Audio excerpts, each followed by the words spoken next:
Record চালু করে দিচ্ছি। গিগ ক্রিয়েশনটা আবার দেখলে ভালো হতো। দীপা ঘোষ গিগ ক্রিয়েশন লাগবে। আচ্ছা, গিগ ক্রিয়েশনে আর একটা টপিক আসছে। ওকে ফাইন, আমার সমস্যা নাই। আপনি যত টপিকস এখানে খুব বেশি বাড়াই দিলে ওইখানে হচ্ছে সময় কমে যাবে আর কি। এই আর কি। যা, আমাকে একটু ফাস্ট করা লাগবে। গিগ ক্রিয়েশন, গিগ ক্রিয়েশন, ছয়টা টপিকস চলে আসছে। ঠিক আছে, 5-7 মিনিটের বেশি সময় পাবো না এক একটা আলাপ করার জন্য। তো এসইও তে আমাদের হচ্ছে অন পেজ একটা সেকশন থাকে, অফ পেজ একটা সেকশন থাকে, তাই না? On page of page section থাকে। এখন অন পেজের ভিতরে কি কি সেকশন আছে আমরা হচ্ছে ওই দিন হচ্ছে আমরা একটু সার্চ করে দেখছিলাম। আহ, এই ব্রাউজারটাতে আমরা ইউজ না করাটাই বেটার, এখান থেকে ইউজ করি। এসইও অন পেজ, ঠিক আছে? এসইও অন পেজের ভিতরে দেখেন, এখানেও এই যে গুগলে কয়েকটা দেওয়া আছে। Internal link, optimise image URLs, meta description, increase page speed, incorporate visual content, write SEO content, এগুলা। অর্থাৎ কন্টেন্ট রাইটিংটা এখানে আবার চলে আসে। ঠিক আছে, আমি ওই দিন হচ্ছে আপনাদের একটা ইমেজ দিয়ে বোঝাইছিলাম। ইমেজের ভিতরে একটা সুন্দর করে ডেটা দেওয়া ছিল যে on page SEO, of page SEO কি, এরকম একটা ইমেজ দিছিলাম। এই দেখেন এখানে চলে আসছে এটা। একটু ওপেন করি, ওপেন করলে দেখেন পেজ টাইটেল। প্রথম কথা হচ্ছে আমি খুব সহজভাবে সংক্ষেপে বলবো, ক্যাচ করার ট্রাই করবেন। কারো নয়েজ আসতেছে, কার থেকে নয়েজ আসতেছে বলেন, আমি ক্লাস কিন্তু সামনে কন্টিনিউ করব না। হ্যাঁ, নয়েজ যেন না আসে, হ্যাঁ, খেয়াল রাখবেন।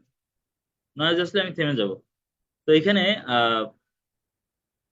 প্রধান যে বিষয়টা দরকার হয় এসইওর ক্ষেত্রে, এসইওর প্রধান উৎস হচ্ছে কিওয়ার্ড। কিওয়ার্ড, তো কিওয়ার্ড কিভাবে প্ল্যান করবেন, কিওয়ার্ড কিভাবে রিসার্চ করবেন, এটা আমি দেখাইছি। তো এটাতে আবার ফিরে যাব না। আমি ধরে নিচ্ছি আপনাদের কোনো একটা কিওয়ার্ড আছে রিসার্চ করা, আপনাদের কোনো একটা কিওয়ার্ড রিসার্চ করা আছে। সাপোজ ডিজিটাল মার্কেটিং একটা কিওয়ার্ড হতে পারে, এটা ধরেন রিসার্চ করা আছে। ডিজিটাল মার্কেটিং, ডিজিটাল মার্কেটিং এটা একটা কিওয়ার্ড, এটা রিসার্চ করা আছে। এখন আমি এখান থেকে যেহেতু কিওয়ার্ড আমার রিসার্চ করা আছে, তো সেক্ষেত্রে এখানে পেজ টাইটেল, হেডার্স, মেটা ডিসক্রিপশন, ইমেজ অল্টার টেক্সট, এখানে যত ধরনের যে টেক্সট গুলো, টেক্সট বেস, যেখানে যেখানে টেক্সট দেওয়া যায়, সোজা কথায় যত জায়গায় হচ্ছে আপনি আপনার সাইটের ইনফরমেশন দিতে পারবেন টেক্সটে, ঠিক তত জায়গাতে আপনাকে এই কিওয়ার্ড ইনক্লুড করতে হবে। এরকমই কথা বলছিলাম আগের ক্লাসে।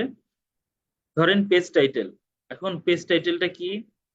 পেজ টাইটেল হচ্ছে, আমি আপনাদের একটা পোর্টফোলিও ওয়েবসাইটের লিংক দেন, কেউ কারোর পার্সোনাল ওয়েবসাইটের লিংক দেন একটা,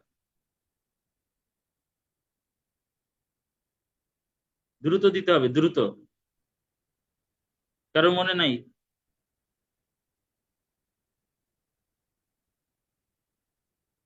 কারো মনে নাই পার্সোনাল ওয়েবসাইটের?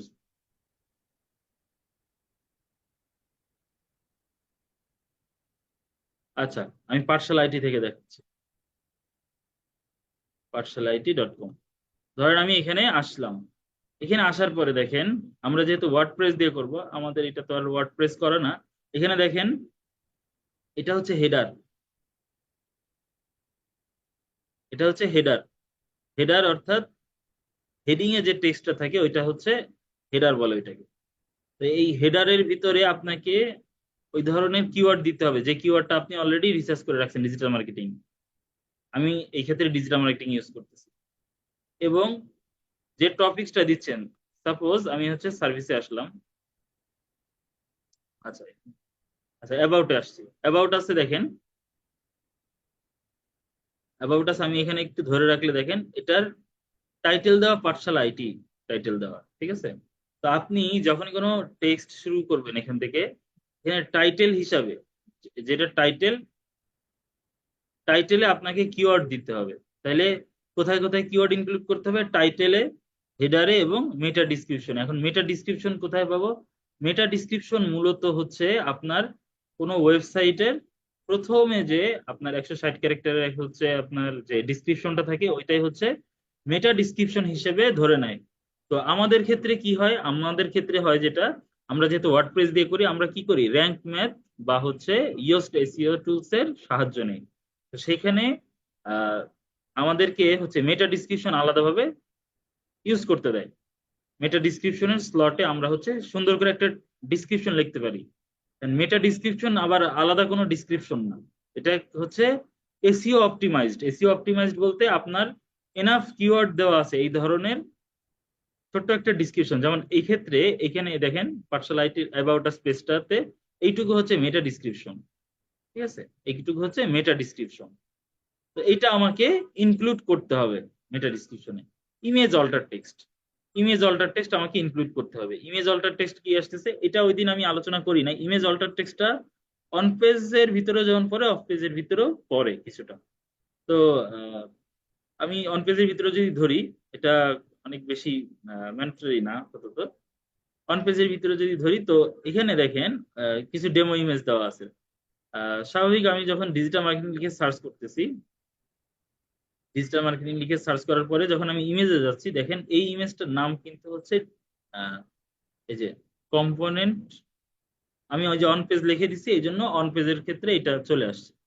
এই ইমেজের একটা অল্টার নাম আছে, অর্থাৎ এমন একটা টেক্সট যেটা হচ্ছে কম্পিউটার দেখতে পায়, আপনি দেখতে পান না।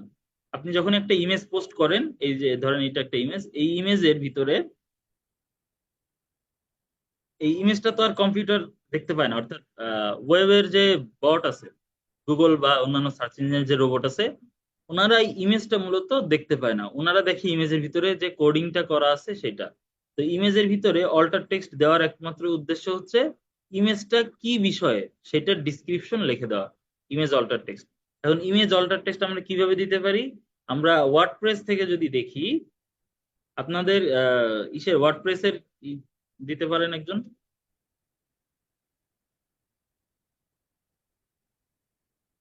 রিয়াদ রাফিদ, ওনার এই সাইটটাতে দেখি।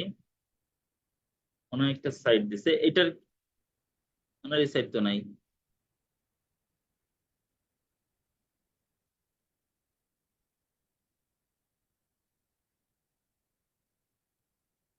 আপনার এই সাইট তো নাই মনে হচ্ছে।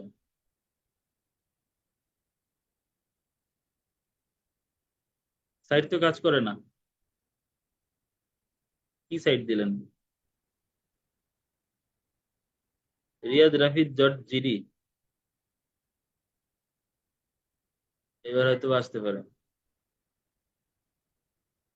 আচ্ছা, এই দেখেন ওনার এই সাইটের টাইটেলের নাম কি, মাই, এটা হচ্ছে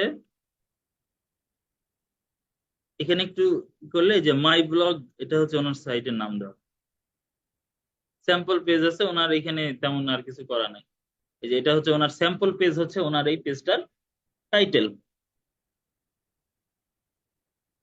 ওকে, এখানে দেখেন ডিসক্রিপশন হচ্ছে এটা মেটা ডিসক্রিপশন হিসেবে। আপনি যদি কোনো মেটা ডিসক্রিপশন সিলেক্ট করে না দেন, তো সেক্ষেত্রে গুগল বা অন্যান্য যে সার্চ ইঞ্জিন গুলো আছে অটোমেটিকলি আপনাকে একটা মেটা ডিসক্রিপশন হিসেবে একটা ডিসক্রিপশন আপনাকে নিয়ে নিবে এখান থেকে। ঠিক আছে, আপনি যদি সিলেক্ট না করেন, ওনার এই সাইটটা একেবারে হচ্ছে জাস্ট হচ্ছে থিমটা ইনস্টল করা আছে আর কোনো কাজই করে না উনি, এইরকম করে আছে। এখন এখানে দেখেন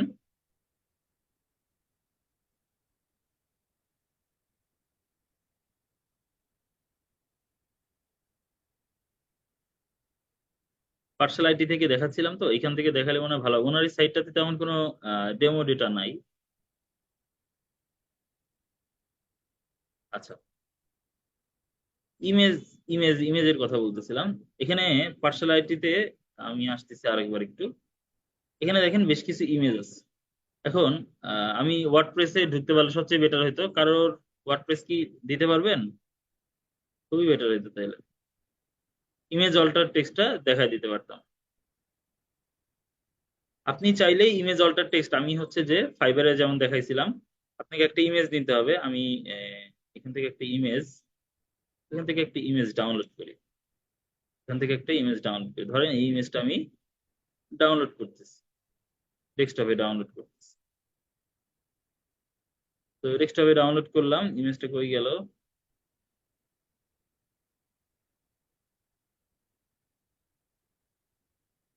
আচ্ছা, ডাব্লিউ ওয়েব পি হিসেবে নামছে, এটা তো পিএনজি। ওয়েব পি হিসেবে কেন নামবে? Document desktop.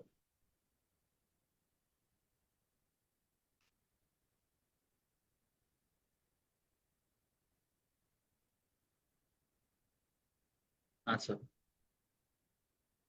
পিএনজি হিসেবে ডাউনলোড হয়েছে, ওকে। এখন পিএনজি হিসেবে ডাউনলোড হওয়ার পরে দেখেন এখানে তেমন কোনো ডেটা দেওয়া নাই। ইমেজ অল্টার টেক্সট হিসাবে আমরা এখানে, ইমেজটা কোথায় গেল, আমি একটু রিফ্রেশ দিই। আচ্ছা, এই যে ইমেজটা এখানে আছে।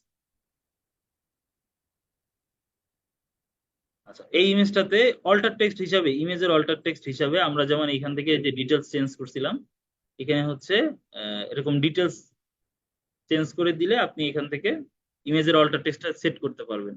সিমিলারলি আপনি হচ্ছে যখন ওয়ার্ডপ্রেসে থাকবেন, ওয়ার্ডপ্রেসে আপনাকে ইমেজের অল্টার টেক্সট দিতে বলবে। আপনি ওয়ার্ডপ্রেসে যখন ইমেজ সিলেক্ট করবেন তখনই হচ্ছে আপনাকে ওয়ার্ডপ্রেসে অল্টার টেক্সট দিতে বলবে।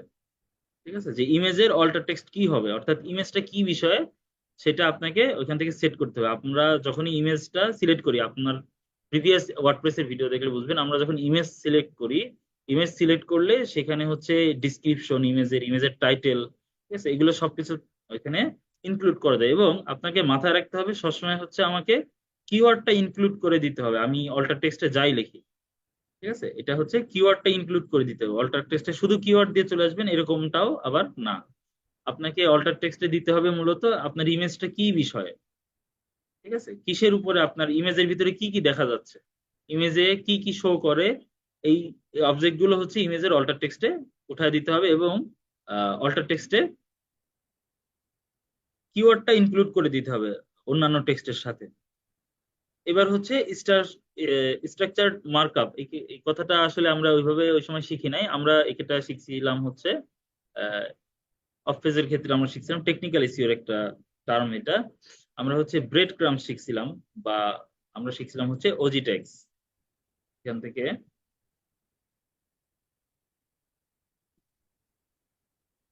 স্ট্রাকচার মার্ক, আচ্ছা, আসলে একটা ওয়ার্ডপ্রেস দরকার, ওয়ার্ডপ্রেসের একজন দেন, লিঙ্ক দেন, লগ ইন করতে হবে। ওয়ার্ডপ্রেস ছাড়া এটা আসলে বুঝতে পারবেন না আপনারা। ফার্স্ট লিঙ্ক দেন, ওয়ার্ডপ্রেসের লিঙ্ক দিতে হবে ফার্স্ট।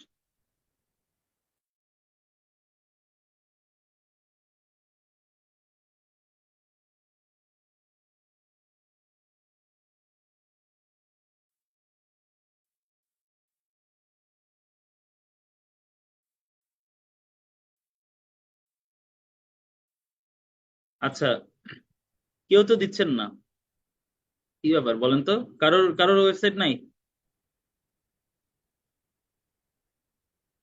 এসিওর কথা কে বললেন যেন, এসিওর কথা কে লিঙ্ক, বলছিলেন? জি ভাইয়া, লিঙ্ক আছে কিন্তু ওইটা দিতে গেলে তো স্ক্রিন শেয়ার করে দিতে হবে। স্ক্রিন শেয়ার করে দিতে হবে কেন? আমাকে ইউজার পাসওয়ার্ড দিবেন।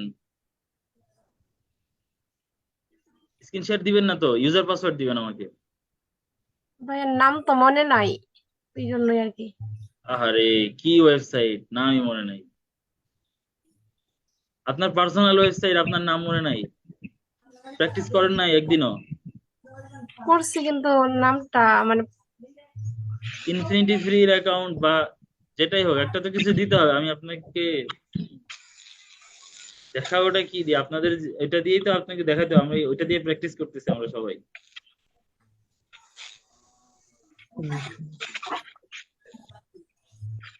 অর্ধেক অর্ধেক কাজ হয়ে আছে, এটা কোনো কথা? আর কে আছেন, আর কে আছেন? ওয়ার্ডপ্রেসের আমাকেই দিতে হবে, লিংক দিতে হবে।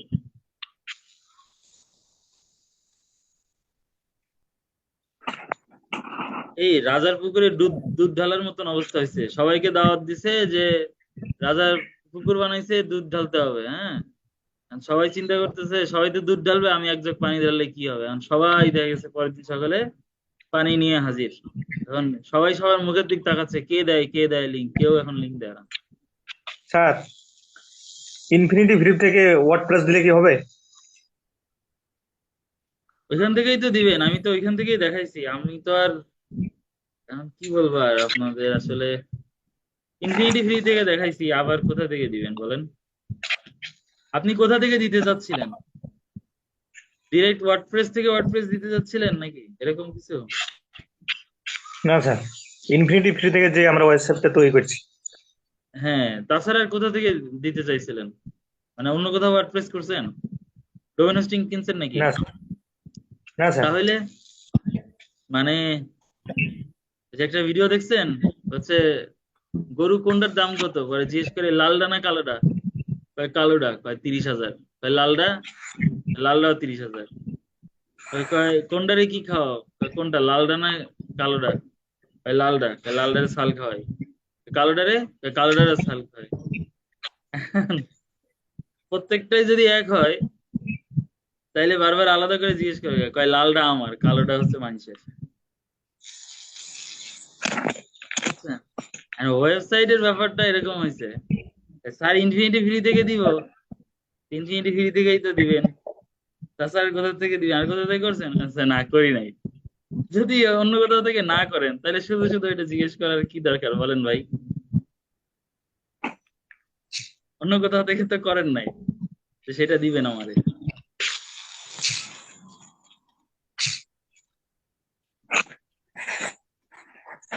মাইন্ড করলেন নাকি? হাসি মজা করলাম কিন্তু একটু, মাইন্ড করলে কিন্তু হবে না, তাহলে মজা করা যাবে না আপনার সাথে।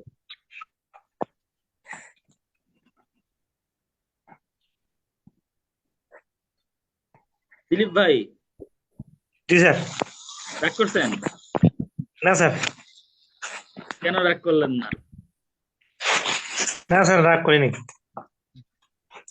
রাগ করেন নাই? ইনফিনিটি ফ্রি না স্যার। থেকেই তো দেখাইছে, ওখান থেকেই তো দিবেন তাই না? আর যদি অন্য ডোমেন হোস্টিং কিনেন তাহলে সেখান থেকে দিতে পারেন। আমার দরকার হচ্ছে ডোমেন হোস্টিং একটা ইনস্টলড আছে, র্যাঙ্ক ম্যাথ আছে, এই যে যেমন ওনার এইটাতে আছে র্যাঙ্ক ম্যাথ, ঠিক আছে? তো আমরা হচ্ছে এখান থেকে দেখতেছিলাম, এখানে আমরা একটা সম্ভবত একটা পোস্ট পোস্ট করছিলাম নাকি পেজ পেজ ক্রিয়েট করতে যাচ্ছিলাম, মানে মেবি পোস্ট থেকে দেখছিলাম, পোস্ট অথবা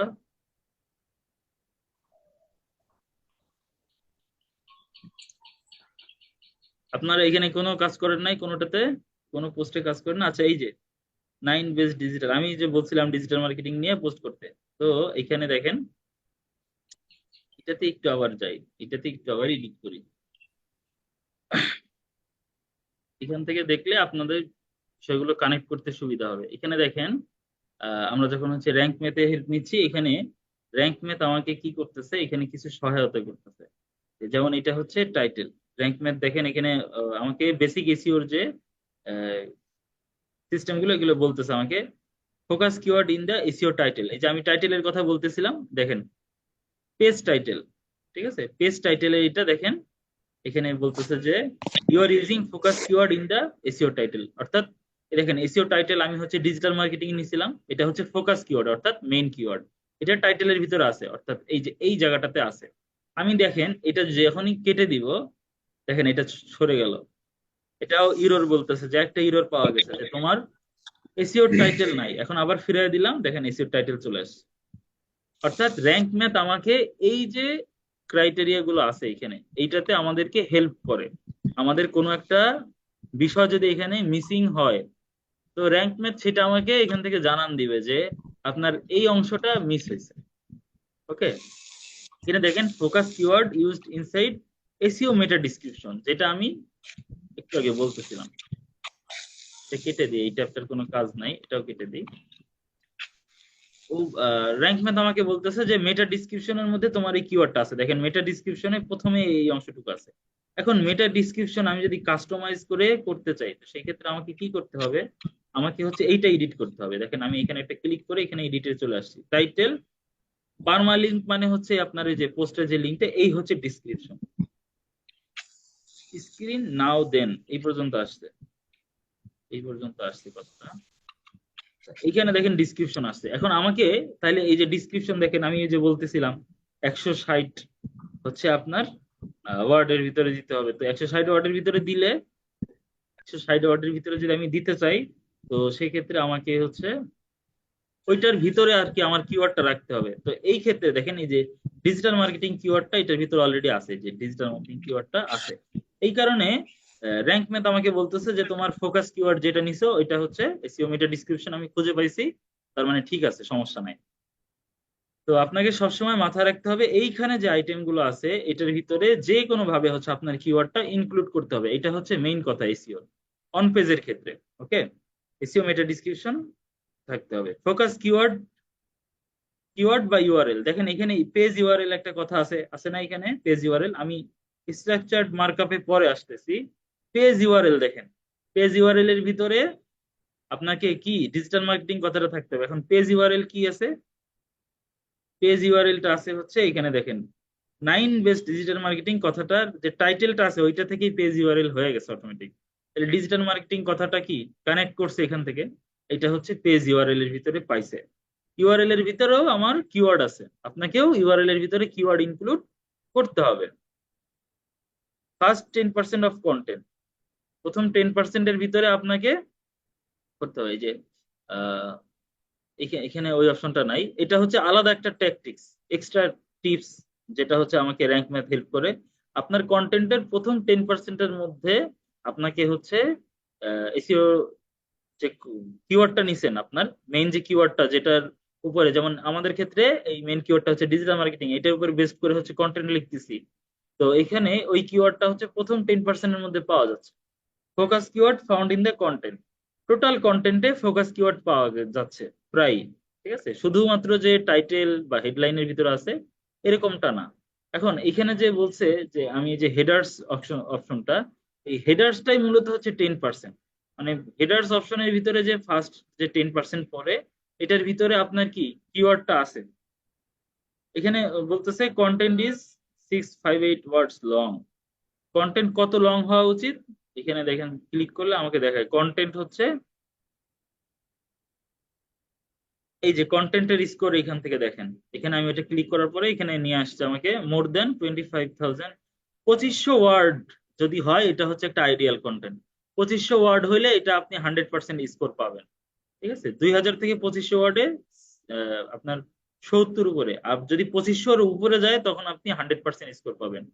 1500 থেকে 2000 ওয়ার্ডের জন্য আপনি 60% স্কোর পাবেন। এটা হচ্ছে র্যাঙ্ক ম্যাথের ক্ষেত্রে, আপনার এটা অন্য কোনো স্কোর না। র্যাঙ্ক ম্যাথ এইভাবে করে ডিফাইন করে, মানে উনি র্যাঙ্ক ম্যাথ বোঝাচ্ছে আপনাকে যে আপনার মূলত কত ওয়ার্ড দিলে আপনার কন্টেন্টটা বেস্ট হবে।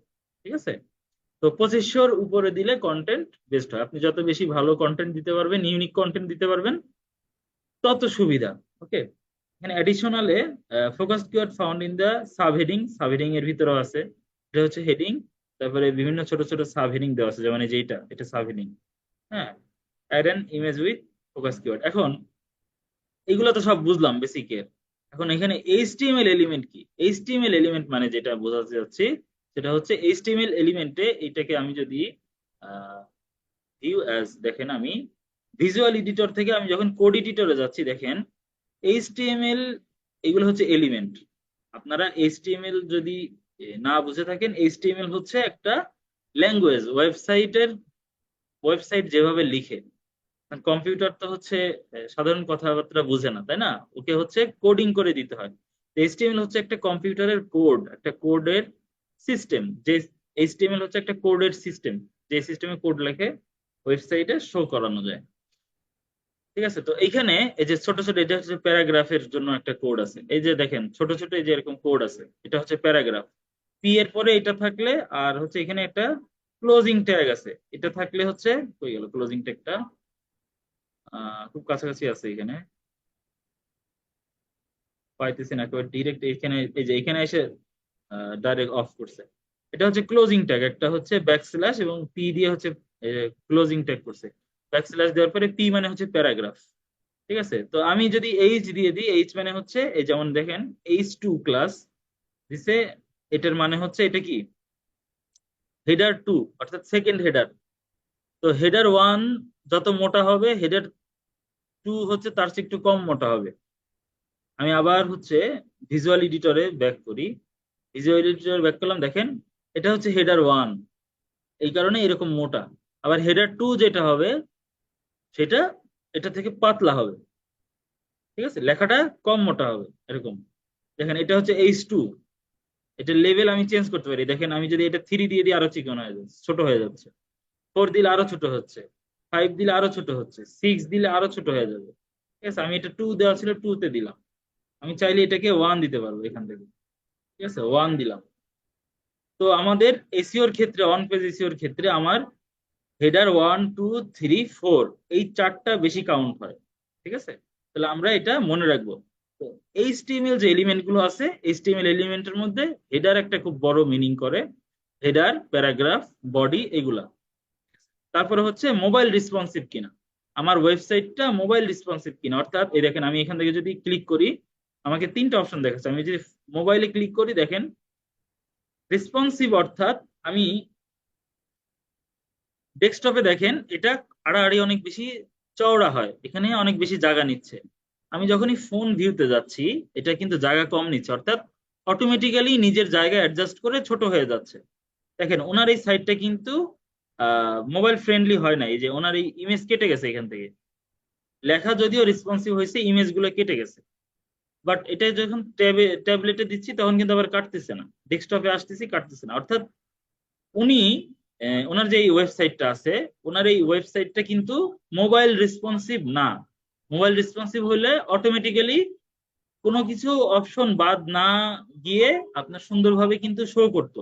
ডেস্কটপে যেভাবে সুন্দর করে ইমেজটা পুরোপুরি শো করতেছে, মোবাইলেও কিন্তু ওরকম শো করতে। এখন মোবাইলে যেহেতু শো করতেছে না, কারণ কি, এটা মোবাইল রেসপন্সিভ না, অর্থাৎ আমাদের এখানে মোবাইল রেসপন্সিভ না।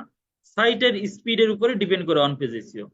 সাইটের স্পিড, সাইট কত তাড়াতাড়ি লোড নেয়। আমি যখন গুগলে কোনো একটা কিছু সার্চ করতেছি, দেখা গেছে আমি এখান থেকে ধরেন গুগলে কোনো একটা কিছু সার্চ করতেছি, এই যে এসিএম ব্রাশ, এটা দেখেন ওপেন করলাম, 1 সেকেন্ডও লাগলো না, একেবারে মিলি সেকেন্ডের ভিতরে ওপেন হয়ে গেছে। তো যার সাইটের, ওয়েবসাইটের স্পিড যত বেশি হবে, তার ওয়েবসাইট তত বেশি র্যাঙ্ক করবে। সোজা কথা, সাইটের স্পিডের উপরে ডিপেন্ড করে। সাইট যত তাড়াতাড়ি মানে লোডিং হবে, সাইট যত স্পিডে লোডিং হবে, তত ভালো র্যাঙ্কিং করবে সার্চ ইঞ্জিনে। Okay, high quality page content. High quality page content মানে কি বোঝাচ্ছে, দেখা যাচ্ছে আপনি এখানে যে কন্টেন্ট লিখছেন, এই কন্টেন্টটা কোথাও আরেক জায়গায় লেখা আছে, কোনো বই বা কোনো ওয়েবসাইট থেকে আছে, এটা দেখা গেছে আরো 20টা 25টা 50টা ওয়েবসাইটে লেখা আছে।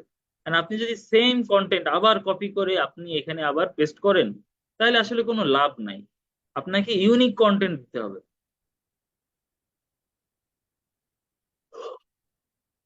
ওকে, আপনাকে ইউনিক কন্টেন্ট দিতে হবে, হাই কোয়ালিটি, খুব ইনফরমেটিভ এবং হাই রেজুলেশন ইমেজ। ভালো, হাই রেজুলেশন বলতে অনেক বড় ইমেজ দিতে হবে এরকম না, রেজুলেশন ভালো এরকম ইমেজ দিতে হবে। কন্টেন্টের কোয়ালিটি ভালো, আপনি দেখা গেছে শুধু শুধু বক বক করতেছেন এরকম কোনো কথা না, ইনফরমেটিভ কথাবার্তা ইনক্লুড করতে হবে। তাহলে আপনার সাইট কি অন পেজ র্যাঙ্কিং হবে, অন পেজ আপনার বেশি অপটিমাইজড হবে। এক্ষেত্রে আমাকে এই র্যাঙ্ক ম্যাথ অনেক বেশি হেল্প করবে। এই যে রিডেবিলিটি এখানে মোটামুটি ভালো আছে। কন্টেন্ট রিডেবিলিটি দেখেন, you don't seem to be using a table of content. Table of content use করা হয় না, এটা হচ্ছে অফ পেজেসির, অন পেজেসির একটা পার্ট। টেবিল অফ কন্টেন্ট কি, টেবিল অফ কন্টেন্ট হচ্ছে, টেবিল অফ কন্টেন্ট আমি দেখাই আপনাদেরকে। এখানে ক্লিক করলে এই যে টেবিল অফ কন্টেন্ট এখানে আসবে, এখান থেকে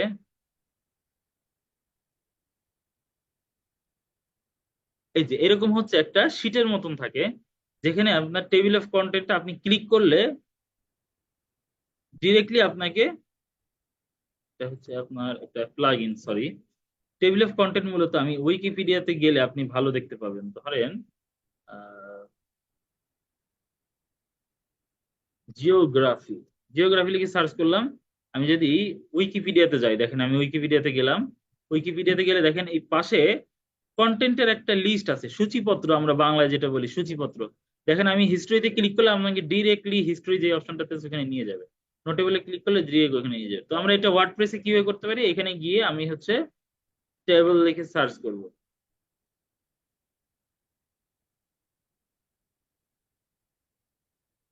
table of content by Rank Math, এই দেখেন এটা নিয়ে আমি যদি এখানে পেস্ট করি, এই যে আমার কন্টেন্টের টেবিল চলে আসবে এখানে। কোথায় পেস্ট করলাম এটা? টেবিল টেবিল অফ কন্টেন্টের বিভিন্ন ধরনের প্লাগ ইন আছে, আপনারা চাইলে ইউজ করতে পারেন। টেবিল অফ কন্টেন্ট লিখে এই যে এখানে টপ টেবিল অফ কন্টেন্ট, এখানে একটা প্লাগ ইন আছে, এটা টপ টেবিল অফ কন্টেন্ট, এটাও চাইলে ইউজ করতে পারেন। এটা হচ্ছে জাস্ট প্লাগ ইনে গিয়ে সার্চ করলে এটা পেয়ে যাবেন, টেবিল অফ কন্টেন্ট পেয়ে যাবেন। এটা ইউজ করলে আপনাদের এই এই যে এখানে যে একটা ইস্যু আছে content readability use into using table of content, নিচে চলে আসছে অলরেডি। ও, এখানে টেবিল অফ কন্টেন্ট 2-3 বার চলে আসছে, এটা উপরে দিতে চাইছিলাম। এই দেখেন টেবিল অফ কন্টেন্ট এখানে চলে আসছে। র্যাঙ্ক ম্যাথের সাথে ইনক্লুড করা আছে যেহেতু, আপনার আর এক্সট্রা করে ডাউনলোড করা লাগবে না। তারপরে যদি কেউ চান যে অন্য কিছু ডাউনলোড করতে, এইটার অপশন গুলো ভালো লাগতেছে না, তাহলে করতে পারেন। Table of content at least one paragraph is long, consider using short paragraph। Long একটা প্যারাগ্রাফ আপনাকে দিতে হবে। লং প্যারাগ্রাফ বলতে যেটা হচ্ছে ওই যে আপনার মোটামুটি 1500 ওয়ার্ডের উপরে, যেটা ওইটা হচ্ছে আপনাকে এখানে 1500-2000 ওয়ার্ডের উপরে এরকম একটা লং প্যারাগ্রাফ এখানে দিতে হবে। লং প্যারাগ্রাফ ইউজ করলে আপনার এসিওর এই অপশনটা কমপ্লিট হয়ে যাবে। তো এই মোটামুটি এগুলো হচ্ছে অন পেজ এসিও। এখন অফ পেজ এসিও আসলে আমরা কথা বলি। অফ পেজ এসিও আসলে এখানে কাজ কি? Off page SEO, off page এসিওর কাজ হচ্ছে এখানে হচ্ছে লিঙ্কিং করা, এক্সটার্নাল লিঙ্কিং করা, এগুলা of page SEO. Off page SEO, আচ্ছা এই দেখেন অফ পেজ এসিওর ভিতরে এখানে কি হলো, এখানে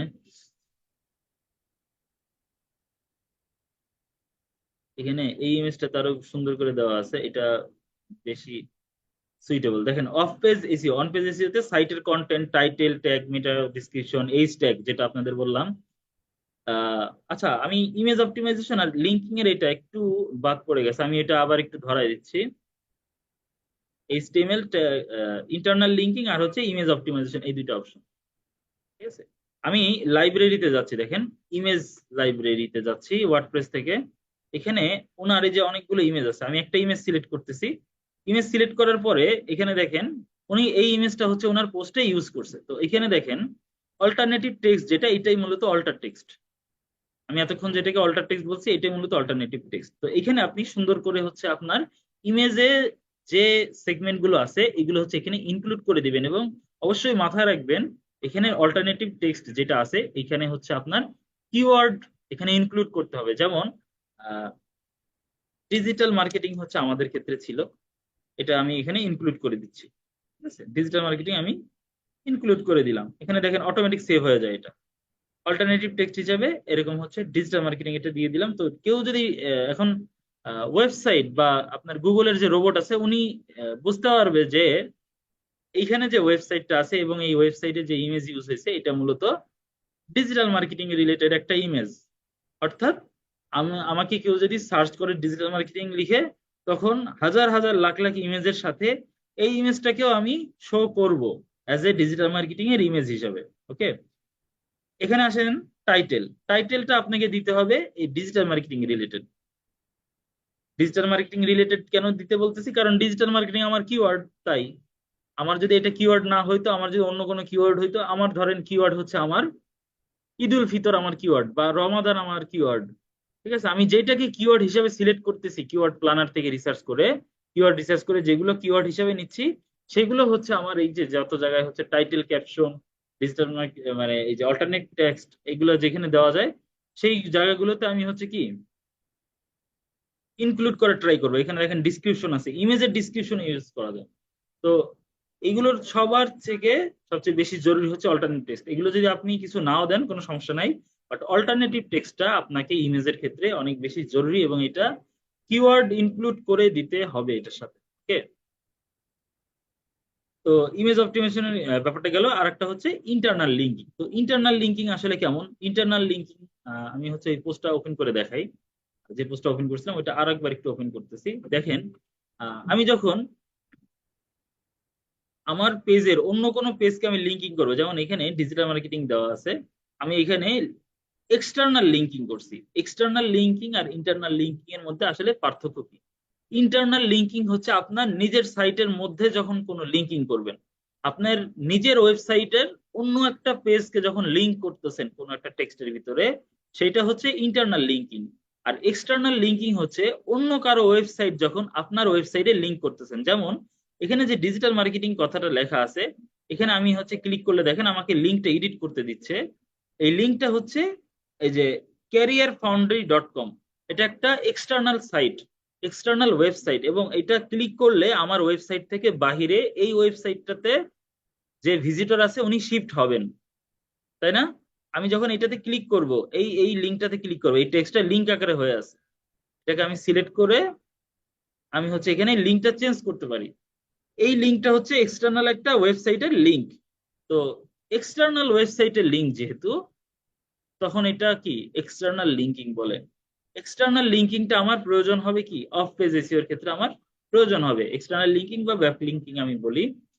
এটা হচ্ছে ইন্টারনাল লিঙ্কিং। ইন্টারনাল লিঙ্কিং এর ক্ষেত্রে কি হবে? ইন্টারনাল লিঙ্কিং এর ক্ষেত্রে আমার ওয়েবসাইটের, আমার নিজস্ব ওয়েবসাইটের অন্য কোনো পেজকে যখন আমি লিঙ্ক করে দিব, সেটা হোম পেজ হইতে পারে, অ্যাবাউট আস পেজ হইতে পারে, যে কোনো পেজ হইতে পারে, আমি যখন নিজের সাইটের মধ্যে নিজে, যেমন হচ্ছে ওনার দেখেন স্পেন্ডিং, এই সাইটটাতে এখানে এই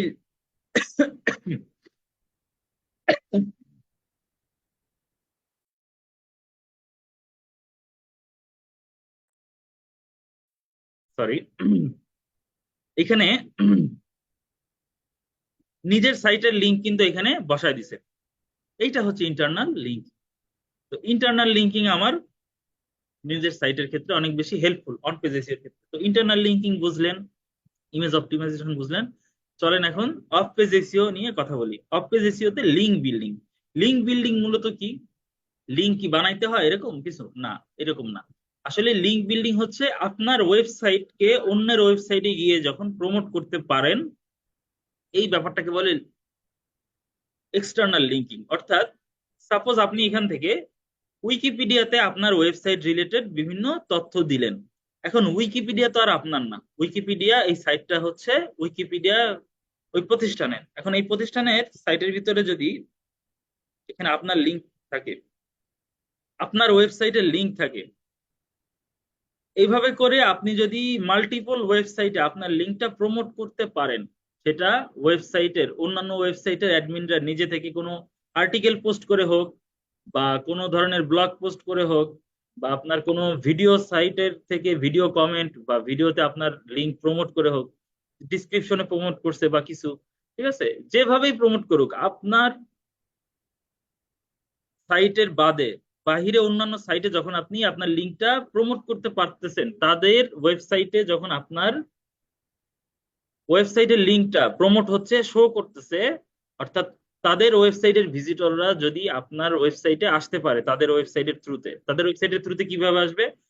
সাপোজ আপনার এই ওয়েবসাইট সম্পর্কে কেউ একটা ব্লগ পোস্ট লিখছে, উইকিপিডিয়া ধরেন একটা ব্লগ পোস্ট লিখছে, এবং ধরেন এখানে যে একটা লিঙ্ক দেওয়া আছে, এখানে আমি উপরের দিকে যাই একটু, দেখেন এখানে এই যে এখানে বিভিন্ন লিঙ্ক দেওয়া আছে, ছোট ছোট বিভিন্ন লিঙ্ক দেওয়া আছে, হ্যাঁ, বিভিন্ন এখানে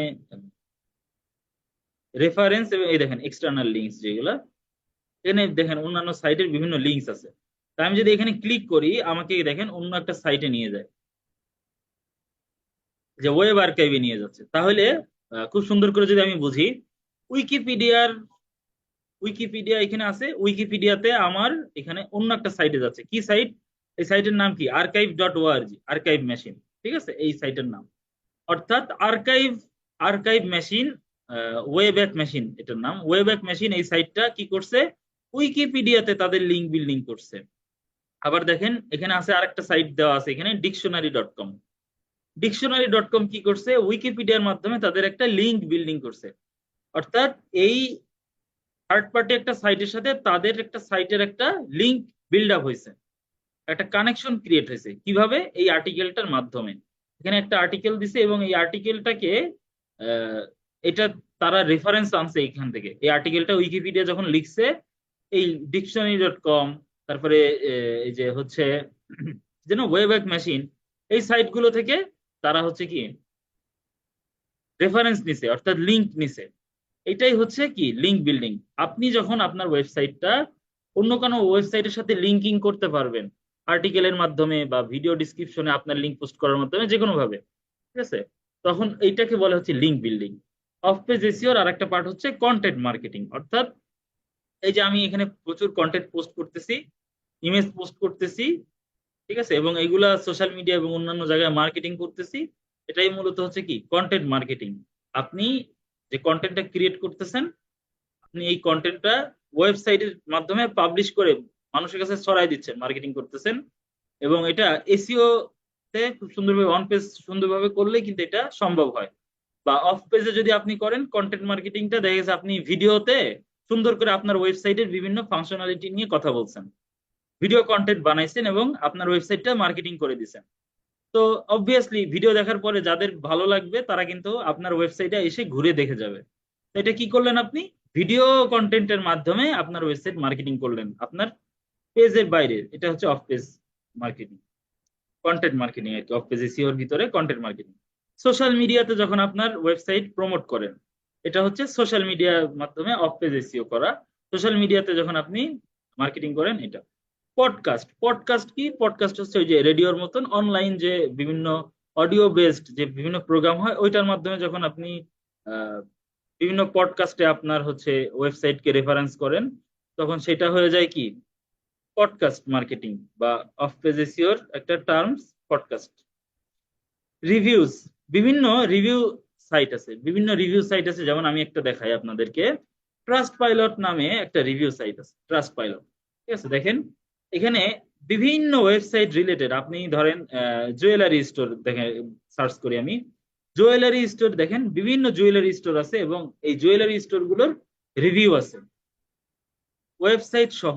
এই রিভিউ সাইট গুলোতে আপনার ওয়েবসাইট প্রমোট করবেন এবং এখানে গিয়ে আপনাদের কাস্টমার, আপনাদের যারা ক্লায়েন্ট এবং আপনার যারা হচ্ছে শুভাকাঙ্ক্ষী, তাদেরকে বলবেন আমার সাইট সম্পর্কে হচ্ছে রিভিউ দাও। এই রিভিউ সাইট গুলোর থ্রুতে যখন আপনি আহ, আপনার ওয়েবসাইটের উপরে একটা রিভিউ আনেন এবং সেখানে কিন্তু আপনার মার্কেটিং হয়, তো এইটাকে হচ্ছে এটা অফ পেজ এসইওর জন্য অনেক বেশি ভালো।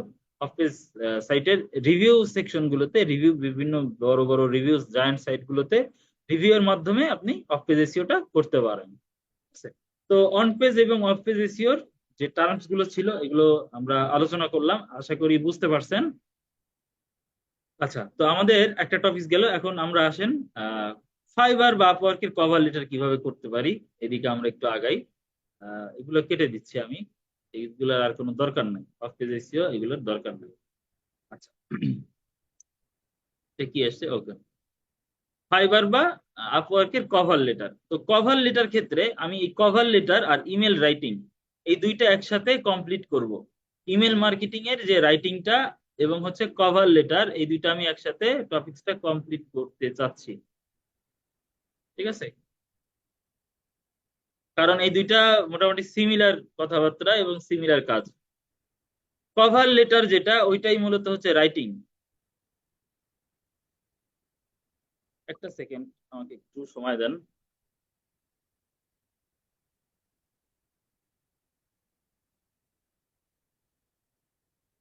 আচ্ছা, আমরা কথা বলতেছিলাম হচ্ছে ইমেল রাইটিং, ইমেল মার্কেটিং এর ক্ষেত্রে রাইটিং এবং কভার লেটারের উপরে। তো ইমেল রাইটিং এর ক্ষেত্রে যদি আমি বলি, ইমেল রাইটিং এর ক্ষেত্রে এখন আপাতত হচ্ছে আমরা খুব বেশি হচ্ছে এআই এর হেল্প নিব, খুব বেশি এআই এর হেল্প নিব। আমি একটা এআই ওপেন করতেছি।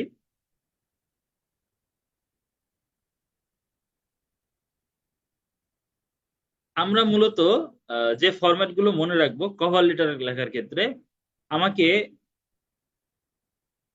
কভার লেটার লিখি আর ইমেল লিখি, দুইটাতে আমাকে খেয়াল রাখতে হবে আমি আসলে কাকে লিখতেছি, সে তার সাথে কি আমার প্রিভিয়াস কোনো কানেকশন আছে কিনা।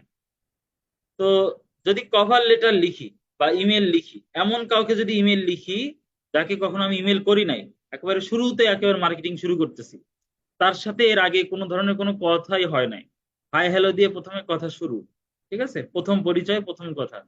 তো এটার ক্ষেত্রেও যেভাবে আমাকে ইমেল রাইটিং করতে হবে, কভার লেটার ক্ষেত্রে, কভার লিখে রাখছি নাকি এখানে, কভার লেটার হবে। কভার লেটারের ক্ষেত্রে আমাকে খেয়াল রাখতে হবে কিছু বিষয়, যেটা হচ্ছে ফার্স্টে আমাকে যে কভার লেটার গুলো লিখতেছি, আমি একটু ফাইবারে গিয়ে দেখি, দেখেন fiverr.com,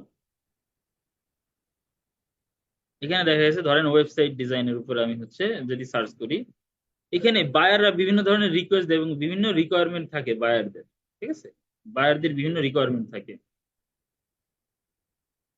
বায়ারদের বিভিন্ন রিকোয়ারমেন্ট থাকে। আপনাকে প্রথমে রিকোয়ারমেন্টটা ফুল পড়তে হবে। উনি কয়েকটা বায়ারের কাজ করছে মেবি,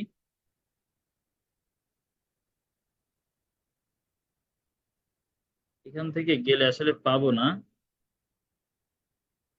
অন্য একটা জব সাইট থেকে গেলে বেটার হইতো। আচ্ছা, আমি এখান থেকে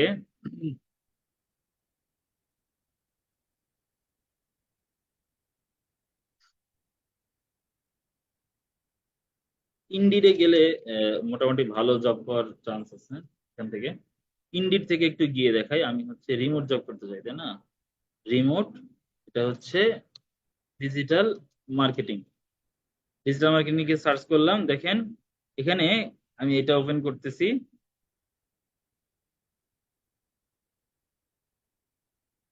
আমাকে ডিটেলস করতে দিবে না।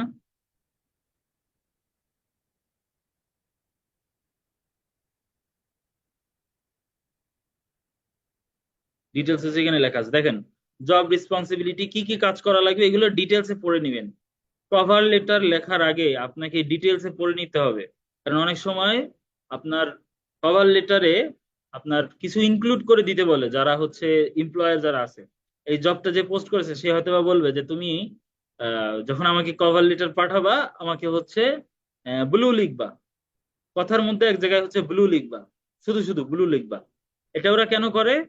যেন আপনি কতটুকু ইমেল পড়ছেন, কতটুকু ইমেল পড়ছেন এটা বোঝার জন্য, এটা বোঝার জন্য ওই একটা কোড বা একটা সাংকেতিক কিছু লিখতে বলে।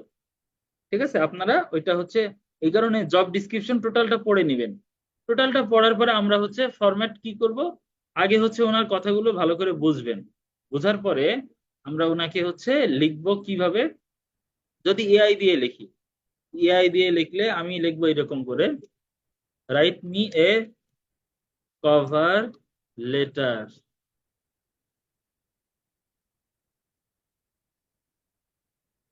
রাইট মি, এ না লিখে এ লিখছে, write me a cover letter for digital marketing job.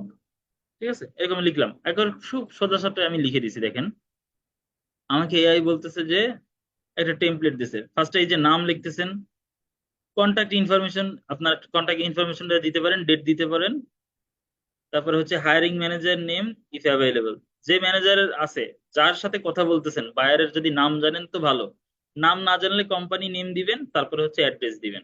ঠিক আছে, ইমেল কিন্তু সেম স্টাইলে লিখতে হবে, ভালো করে বোঝেন, কভার লেটার ইমেল একই কথা।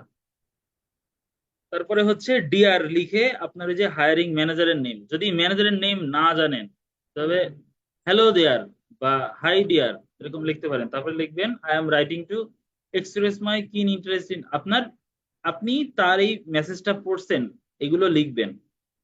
আপনাকে লিখার ক্ষেত্রে এরকম লিখতে হবে যে আপনি তার মেসেজটা পড়ছেন এবং সে যা ডিটেলস জানতে চাইছে বা ডিটেলস সমস্যা বলছে এটা আপনি বুঝতে পারছেন। ঠিক আছে, প্রথম অংশে হচ্ছে আমরা ওইটা লিখবো। দেন সেকেন্ড যে প্যারাটা আছে, সেকেন্ড প্যারাটাতে আমরা লিখবো আমরা তাকে হেল্প করতে পারবো কিনা, বা আমি তাকে হেল্প করতে পারবো কিনা। ঠিক আছে, এটা লিখবেন, আপনি তাকে হেল্প করতে পারবেন কিনা। ঠিক আছে, সেটা লিখবেন। তারপরে লিখবেন আপনি, সরি আমি একটু একটু মিস্টেক করছি, প্রথম অংশে লিখবো হচ্ছে আপনি কি কি বুঝছেন তার এই থেকে। ঠিক আছে, এটা লিখবেন। তারপরে আপনি কোথায় কি জব করছেন বা আপনি আগে কোনো প্রিভিয়াস এক্সপিরিয়েন্স আছে থাকলে সেটা লিখবেন, যে আপনি আগে প্রিভিয়াস কি কি কাজ করছেন এবং কিভাবে করছেন এটা লিখবেন। তারপরে লিখবেন আপনি তাকে কিভাবে হেল্প করতে পারেন। দেখেন তিনটা সেকশন, একটা দুইটা তিনটা, এই তিন সেকশন লেখার পরে লাস্টে এখানে একটু বড় করে ফেলছে, এটা আমি একটু দাঁড়ান এটাকে শর্ট করতে বলি, শর্টার,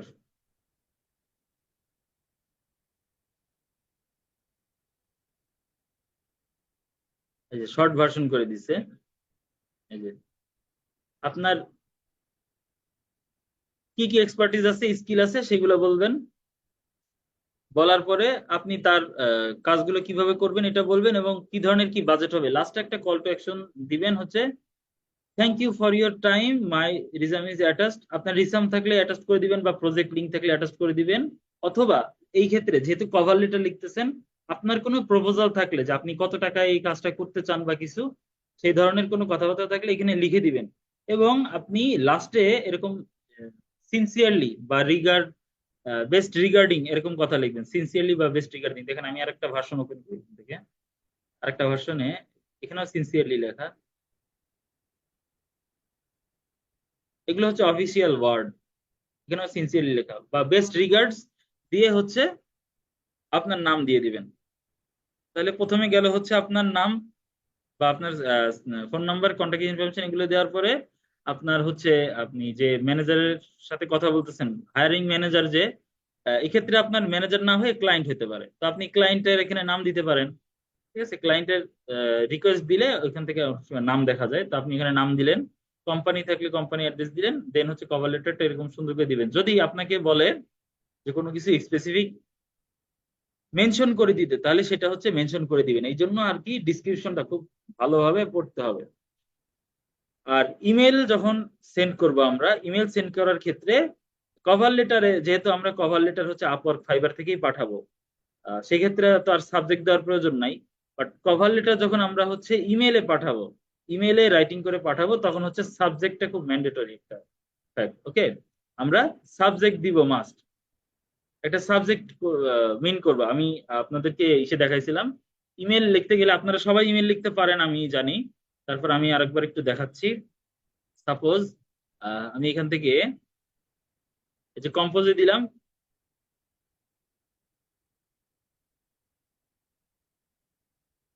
ঠিক আছে, কম্পোজে দিলে এখান থেকে কম্পোজ অপশনে দেখেন কি কি অপশন আছে।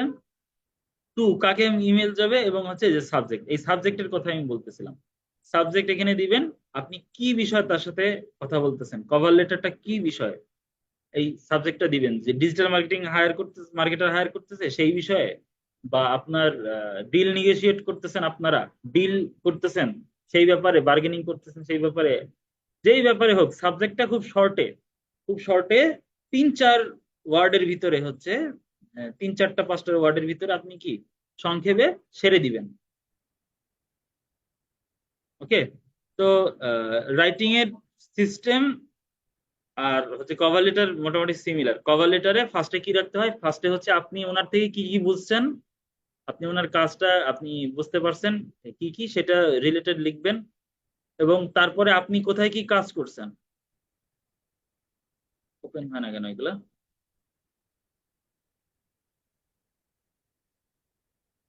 আচ্ছা, প্রথমে হচ্ছে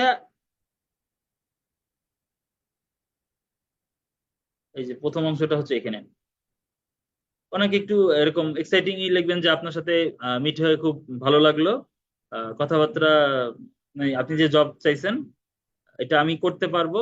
হ্যাঁ, এটা আপনার জবটা আমি বুঝতে পারছি, আপনার এই এই সমস্যা, ওনার সমস্যাগুলো আপনি বুঝতে পারছেন, এগুলা তুলে ধরবেন যে আপনি এখানে এখানে এই এই প্রবলেম পড়ছেন, আমি প্রিভিয়াসে কি কি জবে ছিলাম, এবং আমি কি কি ওয়ার্ক এক্সপিরিয়েন্স আছে, তাতে আপনার হচ্ছে কি হেল্প করতে পারবো, এটা লিখবেন। এবং কিভাবে কি কাজটা করবেন, এটা হচ্ছে আপনাকে ডিটেলস দিবেন।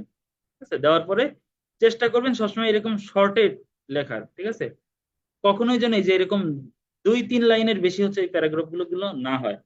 তিনটা যে প্যারাগ্রাফ করবেন, 3টা প্যারাগ্রাফের মধ্যে 2-3 লাইনের উপরে যাবেন না, খুব শর্টে শেষ করবেন। এবং লাস্টলি আপনার দিয়ে দিবেন যে আপনি এরকম একটা দিবেন, thank you so much for your time. আপনি হচ্ছে তার সাথে আরো বেশি ডিসকাস করতে চান, এবং আপনি তার সাথে ডিসকাস করতে আগ্রহী, নেক্সট অপরচুনিটিস বা নেক্সট কোনো কিছু রিকোয়ারমেন্ট থাকলে সেটা নিয়েও আপনি ডিসকাস করতে আগ্রহী আছেন। তারপর হচ্ছে সিনসিয়ারলি আপনার নেম দিয়ে দিবেন, সিগনেচার। ওকে, তো এই গেল হচ্ছে আপনার কভার লেটার এবং ইমেল রাইটিং এর ব্যাপারটা। আহ, ঠিক আছে, এখন আমরা চলেন ফেসবুক অ্যাডটা দেখে আসি। এটা আমরা আজকে আবার যেহেতু আপনারা বললেন এটা একটু রিভিউ করা দরকার।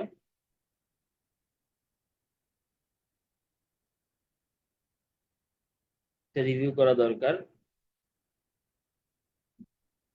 এখান থেকে গেলে হবে না।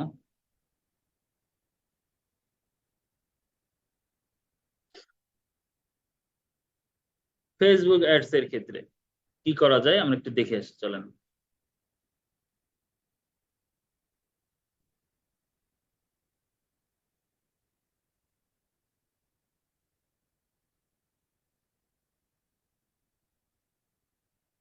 আচ্ছা, আমি ডিরেক্ট আপনাদের পাঠশালা আইটির এখানে চলে আসছি। এখানে আহ, বিভিন্ন ধরনের অ্যাডভার্টাইজমেন্টের চলতেছে, ঠিক আছে, বিভিন্ন ধরনের অ্যাডভার্টাইজমেন্ট আছে। তো আমি একটা অ্যাডস এ চলে যাই ডিরেক্টলি, অ্যাডস এর ভিতরে চলে যাচ্ছি, ঠিক আছে। কিছুদিন আগে আমাদের একটা প্রমোশন হচ্ছিল, আহ, রোজার মাসে আমাদের হচ্ছে ফ্রি কোরআন শিক্ষার একটা কোর্স স্টিল নাও চলতেছে আর কি, এটার আমরা হচ্ছে মার্কেটিং করছিলাম। আচ্ছা, আমাকে ফেসবুক অ্যাডস নিয়ে যে হচ্ছে কাজ দেখতে চাইছিলেন, ফেসবুক অ্যাডস এর ব্যাপারটা আবার দেখতে চাইছিলেন, উনি একটু আনমিউট করেন। কে দেখতে চাইছিলেন?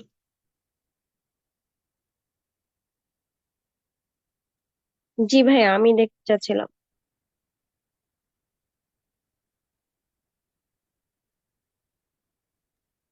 হুম, ফেসবুক অ্যাডস এর এক্স্যাক্টলি কি পার্টটা দেখতে চাইছিলেন যেন? ভাই বাজেটটা। Budget, budget. জি আচ্ছা, ভাইয়া। আমরা বাজেটটা বাজেটটা দুই ভাবে আমরা করতে পারি, ঠিক আছে। আমি এখান থেকে পাঠশালা IT ফেব্রুয়ারি, এখান থেকে আমরা দুই ভাবে করতে পারি। দেখেন, আমি হচ্ছে এখান থেকে এডিটে যাচ্ছি। এডিটে গেলে দেখেন এখানে একটা, এই যে ক্যাম্পেইন বাজেট একটা অপশন আছে। আমি এখন কিসের ভিতর আছি বলেন তো? দেখি কোথায় বোঝেন নাই। একটা ফেসবুক ক্যাম্পেইন বা ফেসবুক অ্যাডস এর ভিতরে তিনটা পার্ট থাকে, এটা তো বুঝেন নাকি?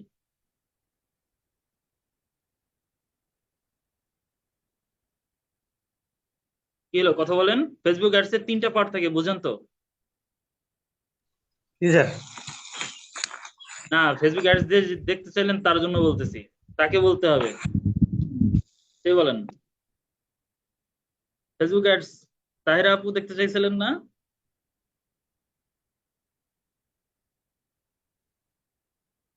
কি হলো, হারাই গেল?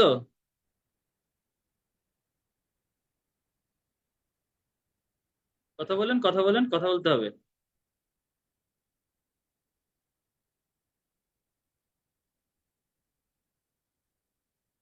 তাহেরা আক্তার, আপনি ফেসবুক অ্যাডস দেখতে চাইলেন না?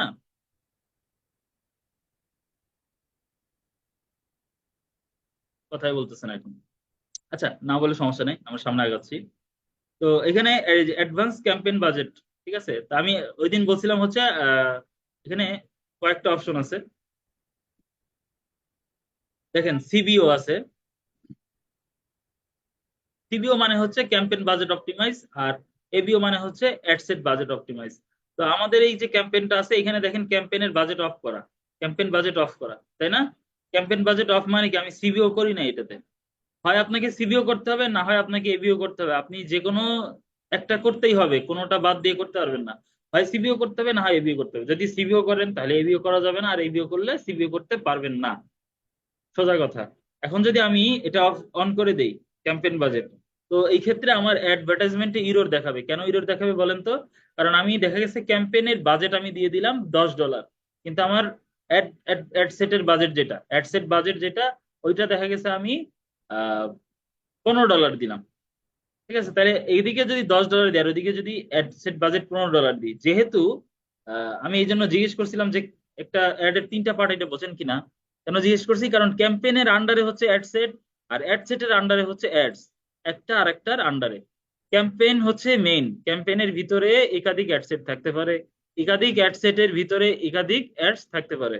তো তিনটা সেকশন, একটা আরেকটার ভিতরে আদার। আমি এখন যদি ক্যাম্পেইনে বাজেট সেট করি, তাহলে আমি যদি যে বাজেট সেট করছি ক্যাম্পেইনে সেটার থেকে যদি অ্যাড সেটের বাজেট বেশি করি, তাহলে আমার অ্যাডভার্টাইজমেন্টটা ইরর দেখাবে। এখানে আমার অ্যাডভার্টাইজমেন্ট করতে দিবে না আমাকে। কেন? কারণ আমি ক্যাম্পেইনে যে বাজেট করছি তার উপরে চলে যাচ্ছে অ্যাড সেট বাজেট, ক্যাম্পেইনের উপরে অ্যাড সেট যাইতে পারবে না। হ্যাঁ, ক্যাম্পেইন যদি বাজেট অফ করে রাখি, অর্থাৎ ক্যাম্পেইনে কোনো ধরনের বাজেট অপশন রাখিই নাই আমি, ক্যাম্পেইন থেকে আমি বাজেট কন্ট্রোল করার মতন কোনো অপশন রাখি নাই, তখন আমি অ্যাড সেট বাজেট করতে পারি। ঠিক আছে, অ্যাড সেট বাজেট আমি করতে পারি। দেখেন অ্যাড সেটের ভিতরে এখানে যখন আমি আসতেছি, অ্যাড সেটের ভিতরে আসলে এখানে দেখেন বাজেট এন্ড শিডিউলিং একটা অপশন আছে, এখানে দেখেন $1 বাজেট দেওয়া। ঠিক আছে, আমি এখানে যেটা বাজেট দিই, daily budget, life time budget, আমি যেটা দিই ডেইলি বাজেট মানে প্রতিদিন কত টাকা হারে কাটবে, প্রতিদিন কত ডলার করে কাটবে সেটা দেখাবে। আমি যদি লাইফ টাইম বাজেট দিতাম, এটা লাইফ টাইম বলতে কি আপনার জীবন, আপনি মরণ পর্যন্ত সেটা বোঝাচ্ছেন না।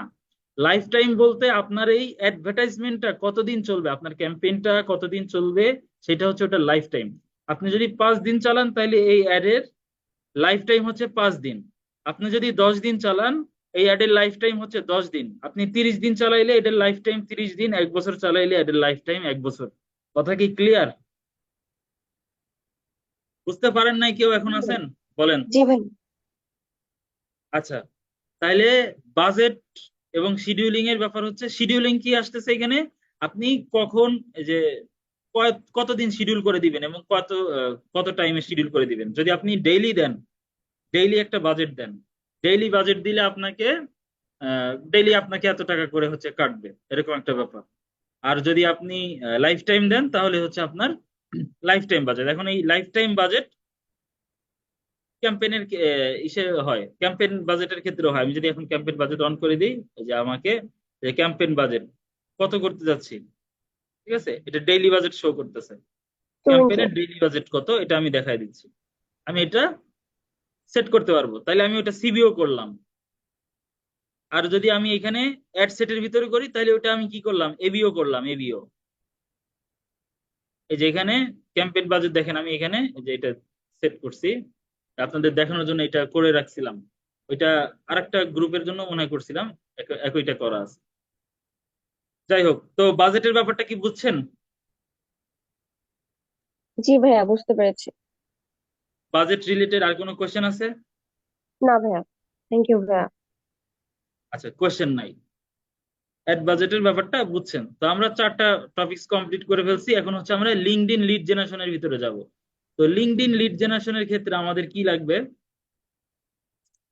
লিঙ্কডইন লিড জেনারেশন করতে আমাদের লাগবে হচ্ছে আহ, বিভিন্ন টুলস লাগবে।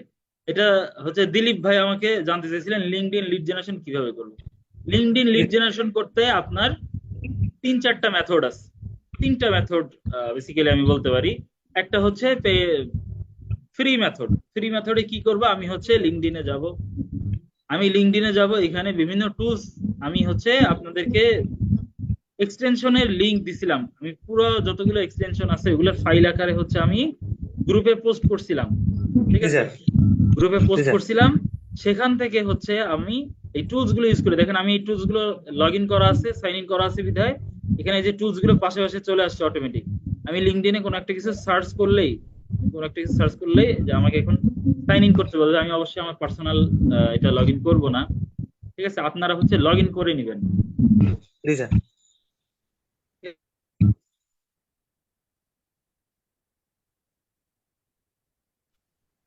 সরি, আমার একটু ঠান্ডা লাগছে তো বারবার হচ্ছে মিউট করতেছি, কাশি হচ্ছে বেশি। যাই হোক, এখানে দেখেন এই যে কন্টাক্ট আউট থেকে শুরু করে বিভিন্ন ধরনের এখানে টুলস আছে। এই টুলস গুলোর থ্রুতে আপনি ফ্রিতে আপনি এখান থেকে লিড জেনারেশন করতে পারেন। আপনি এখানে কোনো একটা নাম লিখে সার্চ করলেন, ধরেন জন স্মিথ। ঠিক আছে, স্যার। জন, আমি এখানে হচ্ছে স্মিথ লিখে সার্চ করলাম, জন স্মিথ। ঠিক আছে, জন স্মিথ লিখে সার্চ করলাম। দেখেন জন স্মিথ লিখে সার্চ করার পরে এই যে টুলস গুলো এগুলা অ্যাক্টিভ হচ্ছে। এগুলাতে আমার বিভিন্ন এখানে লিড দেখাচ্ছে। কি হলো, কাজ করবে না? লগ ইন করে না তো, কাজ করতে যাচ্ছে না। এই যে লগ ইন করতে বলতেছে, লগ ইন করলে এগুলো সবগুলো কাজ করবে। জি স্যার। লগ ইন করলেই এগুলো কাজ করবে। আপনাদেরকে লিঙ্ক গুলো তো সবগুলো দিয়ে দিচ্ছি। কন্টাক্ট আউট, স্যার, এগুলো সাধারণত লগ ওগুলো ইন দিয়ে করে কি রাখিনি। সরি, আমরা কি আপনার যে পিডিএফ ফাইলটা দিয়েছেন আমরা কি ওই জেনারেশন হ্যাঁ হ্যাঁ, দিয়েই এখানে করবো? হচ্ছে, এখানে আমি বুঝাই বলি, এখানে হচ্ছে যে এখানে যে এক্সটেনশন গুলো আছে, ওই এক্সটেনশন গুলো লিঙ্ক আছে, ক্রোম এক্সটেনশন, এই এক্সটেনশন গুলো অ্যাড করে নিবেন। এগুলা ফোনে ইউজ করা যায় না, আপনাকে অবশ্যই পিসি থেকে ক্রোম ব্রাউজার ইউজ করতে হবে, তাহলে এটা করতে পারবেন। ফোন থেকে এক্সটেনশন অ্যাড করা যায় না। ওকে, জি স্যার। তো এখানে আমরা যখন সার্চ করতেছি, এখন আমাদেরকে কি মনে রাখতে হবে বলেন তো? আমাকে মনে রাখতে হবে যে আমি আসলে কি ধরনের লিড চাচ্ছি। আমি যদি রেস্টুরেন্ট রিলেটেড লিড চাই, তাহলে আমাকে সেই ধরনের পিপলকে সার্চ করতে হবে। ঠিক আছে, আমাকে সেই ধরনের পিপল সার্চ করতে হবে। আমি এখানে পার্সোনাল অ্যাকাউন্ট আসলে এগুলোতে লগ ইন করি না, আমি কোনো, দেখাতে পারতেছি না। আপনাদের যাদের আছে লগ ইন করতে পারেন। ঠিক আছে, আমি যে টুলস গুলো দিছি এই টুলস গুলো থেকে ফ্রিতে, এখানে ফ্রিতে আপনাকে ওই ডিটেলস জানায় দিবে আর কি। ডিটেলস আপনাকে বলে দিবে যে আপনি যে লিঙ্ক সার্চ করে, একটু আগে যে আমি সার্চ করছিলাম জন স্মিথ, দেখেন এখানে হাজার হাজার জন স্মিথ চলে আসছে। ঠিক আছে, এখানে অনেক জন স্মিথ আসছে, বাট সবগুলোর ডিটেলস কিন্তু আপনাকে দিবে না, যে লগ ইন করতে বলবে। ঠিক আছে, এই যে কন্টাক্ট ইনফরমেশন দেখেন, এই যে লগ ইন করতে বলতেছে, কন্টাক্ট ইনফরমেশন দিলে যে লগ ইন করতে বলতেছে, লগ ইন হবে। আপনি অনেক বেশি ইনফরমেশন এখান থেকে দেখতে পারবেন না এবং বেশি সার্চ করতে পারবেন না। ঠিক আছে, আপনাকে যে ফাইন কন্টাক্ট ইনফরমেশন, এই যে এই টুলস গুলোর হেল্প নিয়ে কোনো একটা টুলস যদি না পান, অন্য একটা টুলস ইউজ করবেন। এখানে অনেকগুলো টুলস আছে, একটার পর একটা টুলস আছে এখানে। ঠিক আছে, একটা ইউজ না হলে আরেকটা, আরেকটা ইউজ না হলে আরেকটা, এরকম করে করতে থাকবেন। কোনো না জি স্যার। কোনো টুলসে আপনার সলিউশন পেয়েই যাবেন। এই দেখেন 1 2 3 4 5 6 7 8 9, টোটাল 8টা 9টা টুলস আছে এখানে। এগুলো দিয়ে হচ্ছে আপনি এখান থেকে লিড জেনারেট করতে পারেন। এখন লিড কিসের লাগবে? ইমেল, তারপরে হচ্ছে ফোন নাম্বার, যে ধরনের লিড দরকার। এইটা একটা সিস্টেম। আরেকটা সিস্টেম কি? আরেকটা সিস্টেম হচ্ছে আপনাকে সেলস নেভিগেটর কিনে নিতে হবে। সেলস নেভিগেটর, সেলস নেভিগেটর দিয়ে যদি আপনি এই যে সেলস নেভিগেটর, ঠিক আছে, সেলস নেভিগেটর হচ্ছে লিঙ্কডইনের একটা টুলস। এটা হচ্ছে পেইড টুলস, এটা কিনে নিতে হয়। আহ, কিভাবে নিবো স্যার? এটা হচ্ছে আমার সাথে কন্ট্যাক্ট করলে আমি আপনাকে হেল্প করতে পারবো এই ব্যাপারে, কেনার ব্যাপারে। এটা একটা মেথড হইতে পারে। আর আপনারা যাদের কার্ড থাকে, যদি পার্সোনাল হচ্ছে ডুয়াল কারেন্সি কার্ড বা মাস্টার কার্ড, ভিসা কার্ড, যেগুলোতে হচ্ছে ইউএসডি আছে, এই ধরনের কার্ড থাকে, তাহলে আপনি এটা ইউজ করতে পারবেন। এখান থেকে হচ্ছে এই দেখেন রিচ আউট ইনমেল হচ্ছে 50টা পার মান্থ হচ্ছে, আনলিমিটেড সার্চ করতে পারবেন, আনলিমিটেড পিপল সার্চ করতে পারবেন এবং তাদের কন্ট্যাক্ট ইনফরমেশন দেখতে পারবেন। ঠিক আছে, এখান থেকে মান্থলি এখানে বিভিন্ন ধরনের প্যাকেজ আছে। তো আমি রেকমেন্ড করবো, আপনারা যেহেতু নতুন, এই যে কোরের প্রাইসিং, ভিউ কোর প্রাইসিং, এখানে আবার লগ ইন করতে বলতেছে। এটা হচ্ছে বেসিক, এটা হচ্ছে মিডিয়াম, এটা হচ্ছে অ্যাডভান্স। ঠিক আছে, অ্যাডভান্সে অনেক বেশি ফাংশনালিটি থাকে, অন্যান্য আরো বিভিন্ন ধরনের ফাংশনালিটি আছে, যেমন হচ্ছে এখানে করে ওইগুলো পাওয়া যাবেন। এই যে এখানে রিলেশনশিপ ম্যাপ, তারপরে হচ্ছে আপনার কোন কোন অ্যাকাউন্টের সাথে তারা কানেক্ট আছে, ইত্যাদি ইত্যাদি, এই ফ্যাসিলিটি গুলো এখানে দেখতে পারবেন। তার কি কি কানেকশন আছে, সে আর কারোর সাথে কানেক্টেড আছে, তার ইমেল, ফোন নাম্বার, বাসার ম্যাপ দেওয়া থাকলে এখানে বাসার অ্যাড্রেস সহ ম্যাপ। ঠিক আছে, এগুলো পাবেন। সেলস নেভিগেটরটা অনেক বেশি আর কি হেল্পফুল। সেলস নেভিগেটরের থ্রুতে আপনি কি এখান থেকে লিড জেনারেশন করতে পারবেন। লিড জেনারেশনের ক্ষেত্রে সেলস নেভিগেটর অনেক ভালো। আর যদি ফ্রিতে করতে চান তাহলে এই টুলস গুলো আছে। তো এই দুইটা মেথডে আপনি হচ্ছে লিঙ্কডইন থেকে লিড জেনারেশন করতে পারবেন। ওকে, জি স্যার।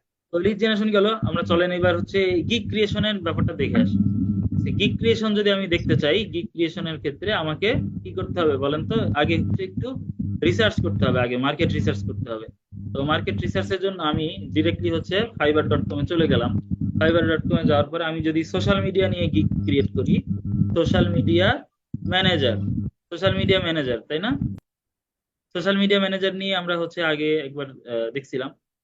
ম্যানেজার, সোশ্যাল মিডিয়া ম্যানেজারে দেখেন, আমি এখান থেকে সোশ্যাল মিডিয়া ম্যানেজারে আসার পরে গিগে সবাই কি দিছে, সবাই কোন কোন পয়েন্ট গুলো এখানে তুলে ধরছে, আপনাকে এটা বুঝতে পারতে হবে, খেয়াল করতে হবে। আপনি এখান থেকে কি করবেন? বাজেট, ডেলিভারি, এগুলো কিছুই না, আপনি হচ্ছে ফিল্টার অপশনে যাবেন, গিয়ে এখান থেকে হচ্ছে লেভেল 1 ফিল্টার দিতে হবে আপনাকে। লেভেল 1,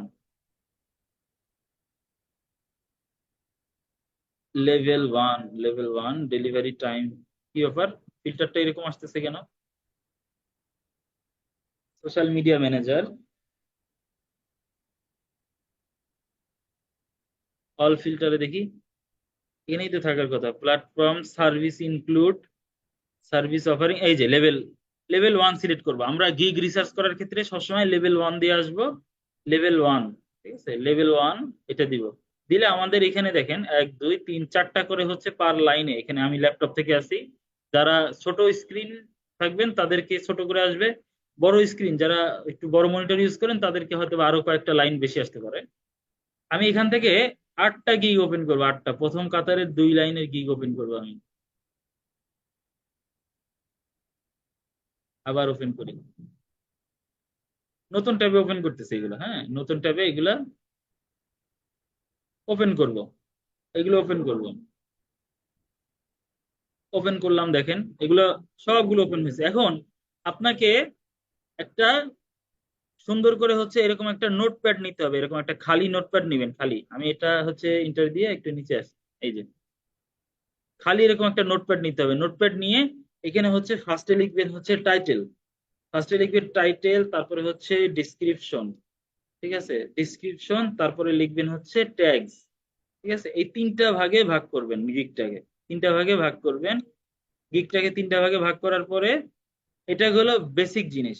আর এরপরে হচ্ছে প্যাকেজ, আর এরপরে হচ্ছে প্রাইস, প্যাকেজ এবং প্রাইস, এরকম টোটাল কত 5টা সেকশন হচ্ছে। ওকে, 5টা সেকশনে এখানে দেখেন আগে হচ্ছে টাইটেল কালেক্ট করবেন, এখান থেকে 8 জনের টাইটেল একসাথে করবেন, এখান থেকে কপি করবেন। প্রত্যেকটা কপি করে হচ্ছে নোটপ্যাডে এখানে 8টা টাইটেল এখানে কপি করবেন, যে 8টা টাইটেল ওপেন করছেন, ঠিক আছে। এখানে 8টা গিগ ওপেন করছেন না, এই 8টা টাইটেল এখানে ওপেন করবেন, 8টা টাইটেল ওপেন করবেন এবং ওইখান থেকে চিন্তা করবেন যে ইউনিক কোনটা হয়, ঠিক আছে, ইউনিক হয় কোনটা, এবং সর্বোচ্চ কত কিওয়ার্ড দেওয়া যায় বলেন তো। 80 ক্যারেক্টার দেওয়া যায়, তবে 60-এর মধ্যে রাখলে বেটার। 60 ক্যারেক্টার 60 ক্যারেক্টারের ভিতরে রাখবেন, ঠিক আছে। দেন হচ্ছে ডিসক্রিপশন দিবেন, ডিসক্রিপশন আবার এখানে 8টা ডিসক্রিপশন। মোট কথা হলো এখানে যতগুলা গিগ ওপেন করছেন সবগুলার এই যে সেকশন গুলো আমি বললাম এগুলো হচ্ছে রিসার্চ করবেন। এটাকে বলে হচ্ছে গিগ রিসার্চ। গিগ ক্রিয়েশনের আগে আমাকে গিগ রিসার্চ করতে হবে, গিগ রিসার্চ, গিগ রিসার্চ করতে হবে আমাকে গিগ ক্রিয়েশনের আগে। গিগ রিসার্চের ক্ষেত্রে টাইটেল আছে, ডিসক্রিপশন আছে। আপনি যে প্রথম যে গিগ গুলো ওপেন করছেন এগুলোর ডিসক্রিপশন কি, এই যে অ্যাবাউট দিস গিগ, এটা হচ্ছে ডিসক্রিপশন। এই ডিসক্রিপশন গুলো একে একে করে 8টার ডিসক্রিপশন একসাথে রাখবেন। দরকার হইলে 8টার জন্য 8টা ফাইল বানাবেন, বানায়া পাশাপাশি স্ক্রিনে রাখবেন, এরকম হচ্ছে আমি দেখাই দিই, ঠিক আছে, এরকম পাশাপাশি রাখবেন। পাশাপাশি রেখে, পাশাপাশি রেখে দেখেন এখানে এসে কম্পেয়ার করবেন যে উনি কি লিখছে উনি কি লিখছে, এবং ইমেজ গুলো ডাউনলোড করবেন। এই যে ওপেন ইমেজ ক্লিক করলে এখানে ইমেজ আসে, এখান থেকে সেভ ইমেজ দিলে ডাউনলোড করা যায়, ঠিক আছে। এইভাবে করে ডাউনলোড করে নেবেন।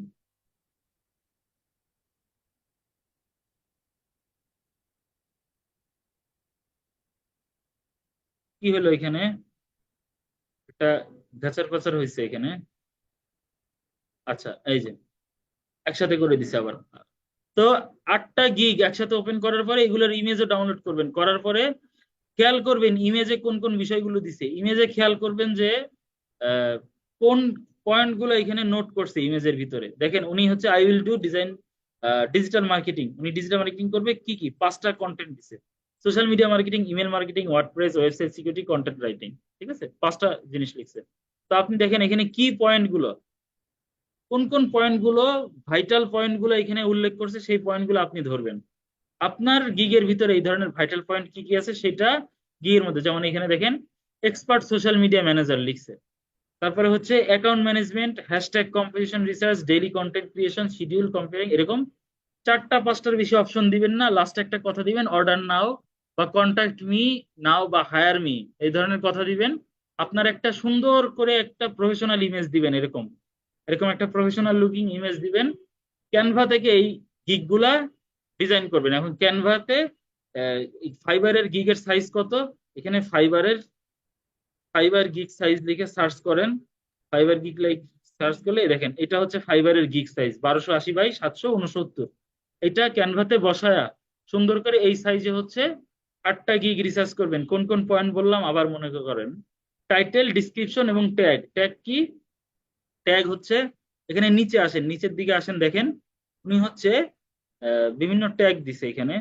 নিচের দিকে আর একটু আসতে হবে, নিচের দিকে আসতে হবে আরো। আচ্ছা, ওনার ট্যাগ গুলো কি দেখা যাচ্ছে না কেন?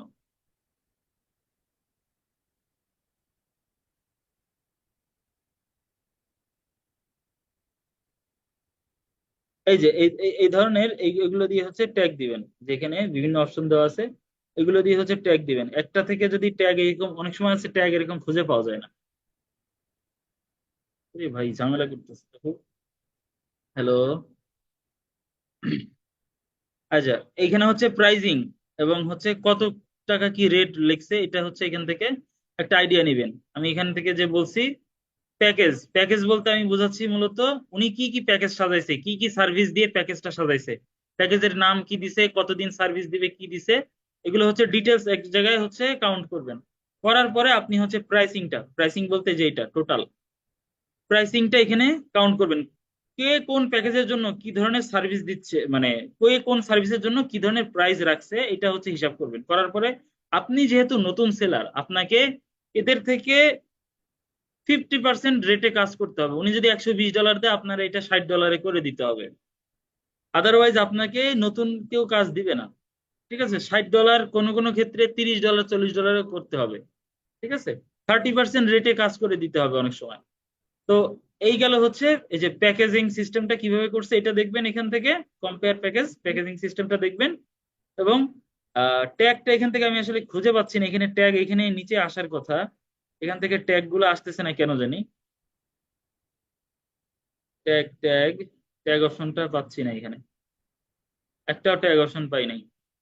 অন্য একটা গিগ দেখি, ট্যাগ অপশনটা কি উঠায় দিছে? ট্যাগ মূলত হচ্ছে 5টা ট্যাগ দেওয়া যায়। আপনারা সবসময় আপনাদের গিগ রিলেটেড 5টা ট্যাগ দেওয়ার ট্রাই করবেন। 5টার বেশি আমরা ট্যাগ দিব না, 5টার বেশি ট্যাগ নিবেই না, কিভাবে দিবেন তাই না? তো ট্যাগ দিবেন সবসময় আপনার গিগটা যেই রিলেটেড। যেমন উনি হচ্ছে social media marketing, social media content, এটার উপরে কাজ করতেছে, তো ট্যাগ গুলা হচ্ছে ওইটার উপরে দিছে। ঠিক আছে, ওনার ট্যাগ গুলা হচ্ছে ওইটার উপরে দিবে। তো আপনিও ওই আপনার যে যেই গিগ বানাবেন, যদি লিড জেনারেশনের গিগ বানান, লিড জেনারেশনের উপরে যে ট্যাগ গুলো হয়, আপনি এই যে কিওয়ার্ডের যে লেখার যে বক্সটা আছে, এটা কেটে দিয়ে, এটার এখন কাজ নেই। কিওয়ার্ড লেখার একটা মানে যে কন্টেন্ট যে যেখানে লিখবেন আর কি, বুঝতে পারতেছেন কি বলতেছি? গিগ ক্রিয়েশনের ক্লাস দেখবেন আরেকবার। আমি রিভিউ ক্লাসে তো আর ফুল ক্লাস করাই দিব না, তাই না? রিভিউ ক্লাসে আপনার ওই সেকশনটা রিভিউ করতেছি, এটাই অনেক। তো তারপরেও আমি শর্টে সবকিছু ম্যানেজ করার ট্রাই করছি। এখানে ট্যাগ দিবেন কোনটা, সেটা হচ্ছে আপনার গিগ রিলেটেড হইতে হবে। আপনার গিগটা যদি সোশ্যাল মিডিয়ার উপরে হয়, সোশ্যাল মিডিয়ার ট্যাগ দিবেন। আপনার গিগ যদি ইমেল মার্কেটিং এর উপর হয়, ইমেল মার্কেটিং এর ট্যাগ দিবেন। এখানে একটা লেখার জন্য এরকম একটা স্পেস পাবেন, স্পেস। যেমন আমি সোশ্যাল মিডিয়া যেমন লিখতেছি, যখন সোশ্যাল মিডিয়া লেখার সাথে সাথে দেখেন অনেকগুলা সাজেশন আসছে, আপনার ট্যাগের ওইখানে অনেকগুলা সাজেশন আসবে। আপনি ওইখান থেকে সাজেশন চুজ করে, এখানে কোনো হালাল হারাম গুনাহ সওয়াব কিছুই নাই। ঠিক আছে, ট্যাগ যেগুলা সার্চে আসবে ওইগুলাই আপনাকে দিতে হবে। ঠিক আছে, আর আপনার নিজে চিন্তা করবেন যে আপনি যে ট্যাগ গুলা দিতে চান, ওই ট্যাগ গুলা রিলেটিভ কিনা। এখানে সোশ্যাল মিডিয়ার কাজ করতে গিয়ে এখানে আপনি গ্রাফিক্স ডিজাইনের ট্যাগ দিবেন না। বুঝতে পারছেন? রিলেটিভ ট্যাগ হইতে হবে, গ্রাফিক ডিজাইনের ট্যাগ এখানে আমি দিব না, আমি সোশ্যাল মিডিয়ার ট্যাগ দিব, তাই না? তো এই বিষয়গুলো হচ্ছে মাথায় রাখতে হবে, দেন আপনি হচ্ছে এই গিগ ক্রিয়েট করতে পারবেন।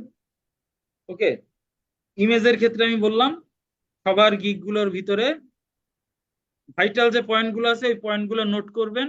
আপনার গিগের ক্ষেত্রে যে ভাইটাল পয়েন্ট গুলো আপনি লিখছেন, ওই ভাইটাল পয়েন্ট গুলো হচ্ছে গিগের ভিতরে, গিগের যে ইমেজটা আছে ওইটাতে ইনক্লুড করে দিবেন। আমরা একটা ইমেজ বানাইছিলাম ক্লাসে, ওইটা হচ্ছে আপলোড করছিলাম, ভিডিওটা দেখলে টোটালটা বুঝতে পারবেন যে ইমেজটা কিভাবে কি করে। ঠিক আছে, চ্যাট বক্সে অনেকে অনেক কিছু লিখছে। তার গিগ অ্যাবাউট ফাইবার আপওয়ার্কে সিমিলার দিলে প্রবলেম হবে কি? গিগের অ্যাবাউট ফাইবার আপওয়ার্কে সিমিলার দিলে প্রবলেম নাই, যদি সিমিলার সার্ভিস হয়। আপনি সিমিলার সার্ভিস যদি হয়, তাহলে গিগ আপওয়ার্কেও যেটা দিবেন, আপনার ফাইবারে ওইটা দিতে পারবেন, কোনো সমস্যা নাই। আচ্ছা, এই হলো আজকে টোটাল মোটামুটি শুরু থেকে শেষ পর্যন্ত অনেক বিষয়গুলো হচ্ছে রিভিউ করলাম। তারপরে কারো কোনো কোয়েশ্চেন থাকলে এখন বলেন। ভাইয়া একটু কথা ছিল কথা ফাইবারে না, যে কোয়েশ্চেন কোয়েশ্চেন। জি ভাইয়া। ক্লাসের আউট টপিক্স কোনো ব্যাপার হইলে ওইটা আমাকে অন্যভাবে বলতে হবে। ক্লাসে এখন হচ্ছে না কোয়েশ্চেন না নিব, ভাইয়া কোয়েশ্চেন। কোশ্চেন ফাইবারের সম্পর্কে একটু কথা হ্যাঁ বলতে হ্যাঁ, চাচ্ছিলাম। বলেন। ফাইবারে হচ্ছে আপনার যে ওই যে আইডি কার্ড ভেরিফিকেশনের যে ব্যাপারটা ওটা হচ্ছে হ্যাঁ, ফোনে হচ্ছে না আমার। ওটা কি আমি একটু লেট করে করলে কি প্রবলেম হবে? মানে পিসি আপাতত আচ্ছা, নেই তো আপনারা বাসায়। যারা ফাইবার অ্যাকাউন্ট করে ফেলছেন, এই যে অনেক দিন হয়ে গেছে এটা কমপ্লিট করেন নাই, তাদের হচ্ছে রিচ কমে যাবে। এটা মেনে নিতে হবে, এটা মেনে নিয়ে কাজ করতে হবে। ঠিক আছে, এটা দেরি করা যাবে না। ফাইবার আমি যেদিন অ্যাকাউন্ট আপনাদের ক্রিয়েশন দেখাইছি, পরের দিন আমি বলে দিছি সাথে সাথে, মানে ওই দিনই বলে দিছি যে অ্যাকাউন্ট ক্রিয়েট করে ফালায় রাখবেন, ওই অ্যাকাউন্ট আর উঠবে না। সোজা কথা, হ্যাঁ। অ্যাকাউন্ট উঠবে না, তাহলে এটা ফাইবারের অ্যালগোরিদম। এখন ওইটা দেরি করা যাবে না। এখন তাহলে ফোনে দেরি কিভাবে করলে করতে পারি? অ্যাকাউন্ট নষ্ট হবে এরকম না, বাট আপনার অ্যাকাউন্টের রিচ কমে যাবে, এটা হান্ড্রেড ভাই আমি পার্সেন্ট। কি একটু আমার অ্যাকাউন্টে দেখাবো আপনাকে স্ক্রিন শেয়ার করে? আপনার অ্যাকাউন্টে আপনি বলতেছেন আপনি কি করতে পারতেছেন না, ভেরিফাই করতে পারছেন না ফোন থেকে। জি ভাই, ভেরিফাই করতে পারছি না। ভেরিফাই করতে গেলে কি প্রবলেম আসতেছে বলেন একটু শুনি। আমি ওই যে লিংক সেন্ড যেটা হ্যাঁ ফোনের নাম্বারে আসে, আর একটা হ্যাঁ হচ্ছে আপনার কিউআর স্ক্যান। তো হ্যাঁ। দুইটাতে ক্লিক করে কোনোটাতে আসে না, তো আমি ব্যাগে আচ্ছা, আসছে না। আমি হচ্ছে এটার একটা সলিউশন দেখাই দিছিলাম, ওই ভিডিওটা দেখে নিবেন আপনার হচ্ছে ফাইবারের পরের ক্লাসে মেবি, কারণ যেই ক্লাসে প্রবলেম হয়েছে ওই পরের ক্লাসে তো এটা সমাধান দিছি, তাই না? ওইটা জি হচ্ছে ভাই। তো ওই ভিডিওটা দেখে নিবেন, তারপরে আমি বলতেছি আপনার সম্ভবত ফাইবারে থেকে আপনি হচ্ছে ফাইবার লগ ইন করছিলেন হচ্ছে ফোন থেকে, তাই না? ফোন জি থেকে ভাইয়া। যখন লগ ইন করছিলেন ওইটা অ্যাপস ছাড়া হচ্ছে ডেস্কটপ মোড অন করে লগ ইন করছিলেন। আপনি ডেস্কটপ মোডটা অফ করে নিলে আপনার এটা আবার কাজ করবে। আচ্ছা ভাইয়া, কিন্তু আমি এখন ওই অপশনটা পাচ্ছি না, ওই যে যে ভেরিফিকেশনের যে ব্যাপারটা, পার্সোনাল ইনফরমেশন, ওইটা আমি এখন খুঁজেই পাচ্ছি না। আচ্ছা, যদি ভেরিফিকেশন প্রয়োজন না হয়, আপনার সম্ভবত ভেরিফাই হয়ে গেছে, খুব সম্ভবত আপনি হয়তো বা বুঝতে পারেন নাই, ভেরিফাই হয়ে গেছে এই স্ক্যান করার পরে। ঠিক আছে, তো ভাই যদি স্ক্যান করতে ভেরিফাই পারি না। হয়ে থাকে, আপনি গিগ দিতে থাকেন। হ্যাঁ, 7টা গিগ দিয়ে হচ্ছে পাবলিশ করেন, আপনার হচ্ছে কাজ হয়ে যাবে। ভাই আপনি একটু আমার অ্যাকাউন্টটা একটু দেখবেন কি, মানে আমি স্ক্রিন শেয়ার আমাকে করলে। হচ্ছে পার্সোনাল ইনবক্স করেন, আমি ওখান থেকে দেখে দিব না। আচ্ছা, তাহলে আমরা কি ঠিক আছে, আপওয়ার্ক আর ফাইবারে গিগ কারণ আপলোড? আমরা অলরেডি ক্লাসের টাইম ওভার করে ফেলছি অনেক বেশি। ঠিক আছে, 4টা 40 বাজে এখন। জি ভাইয়া। ঠিক আছে, আপনার গ্রুপে দরকার হলে ওটা স্ক্রিনশট দিয়ে আমাকে হচ্ছে মেনশন করে গ্রুপে পোস্ট করেন, সবাই আপনাকে হেল্প করবে। কারণ অনেক অন্যদের হচ্ছে এই প্রবলেমটা ছিল, ওনারা হচ্ছে এটার সলিউশন নিছে। ওকে, জি ওখানে ভাই, পোস্ট আর করেন, এটা আমরা বেটার কি হবে। আমি গিগ ক্লাসের গুলো কি সময় আর আপলোড নষ্ট করতে করবো? চাচ্ছি না। হ্যাঁ, জি। গিগ গুলো কি আপলোড করতে থাকবো? যদি ভেরিফিকেশন প্রবলেম না আসে তাহলে তো গিগ আপলোড করতে হবে, তাই না? জি ভাইয়া। এই আর কি। আচ্ছা, ঠিক আছে, সবাই অনেক বেশি ভালো থাকেন, সুস্থ থাকেন। আর আপনাদের ভাই এক্সামের আরেকটা কোশ্চেন ছিল। কি বলেন। ভাই আমার যে মিট আপের কথাটা বলছিলেন ঢাকাতে, ঢাকা অথবা ঢাকার বাইরে যারা আছি, ওটা কি আমাদের ঈদের আপনাদের, পরে বা হ্যাঁ, আমি আসলে এটা আপনাদের সাথে আলাপ করতে চাইছিলাম যে যদি মিট আপ করা সম্ভব হয় তাহলে আসলে কিভাবে কি করা যায়, কারণ আপনাদের সাথে ডিসকাস না করে তো আমি তো আর শুধু শুধু কোথাও একটা ভেন্যুতে গিয়ে দাঁড়ায় থাকবো না। আপনাদের সাথেই তো আসলে ডিসকাস করতে হবে। আপনারা আসলে রেসপন্স পাই না ওইভাবে, রেসপন্স না পাওয়াতে আমি আসলে শিওর না আসলে মিট আপটা করবো কিনা। এই আর কি। তারপরেও আপনারা যেহেতু সবাই এখানে আছেন, যদি মিট আপ করতে চান আর কি, সেটা আসলে ডিসকাস করব পরবর্তীতে। এটা আমাকে জানাবেন আর কি। এটা আমাকে জানাবেন সবাই যে আসলে এটা করতে চান কিনা। ভাই আপনাকে ইনবক্সে জানাবো? আপনি ওখানে হচ্ছে পোল যেটা ক্রিয়েট করা আছে ওইখানে আসলে তেমন একটা রেসপন্স পাই নাই, আপনাদের স্টুডেন্ট যারা ম্যাক্সিমাম হচ্ছে রেসপন্স করে নাই। তো শুধু 4 5 জন 7 জন আসবে। ঠিক আছে, একটা ব্যাচ থেকে, এত বড় একটা ব্যাচ থেকে। তো এই কারণে আমি আর এটা করে তো বুঝলাম যে আপনাদের আসলে আগ্রহ কম ওইটাতে, এই কারণে আমি আর কিছু আগাই নাই সামনে। আরো বেশি আচ্ছা রেসপন্স হইলে, মোটামুটি 10-12 জন না হইলে আসলে মিট আপ করে লাভ নাই। শুধু শুধু 4-5 জন হ্যাঁ 6 জন, তো হ্যাঁ ওইটা দেখেছে আপনারা এমনিতেই ঢাকাতে আসলে অফিসে আসবেন, দেখা হবে, এই আর কি। ওকে ভাই। ঠিক আছে। তো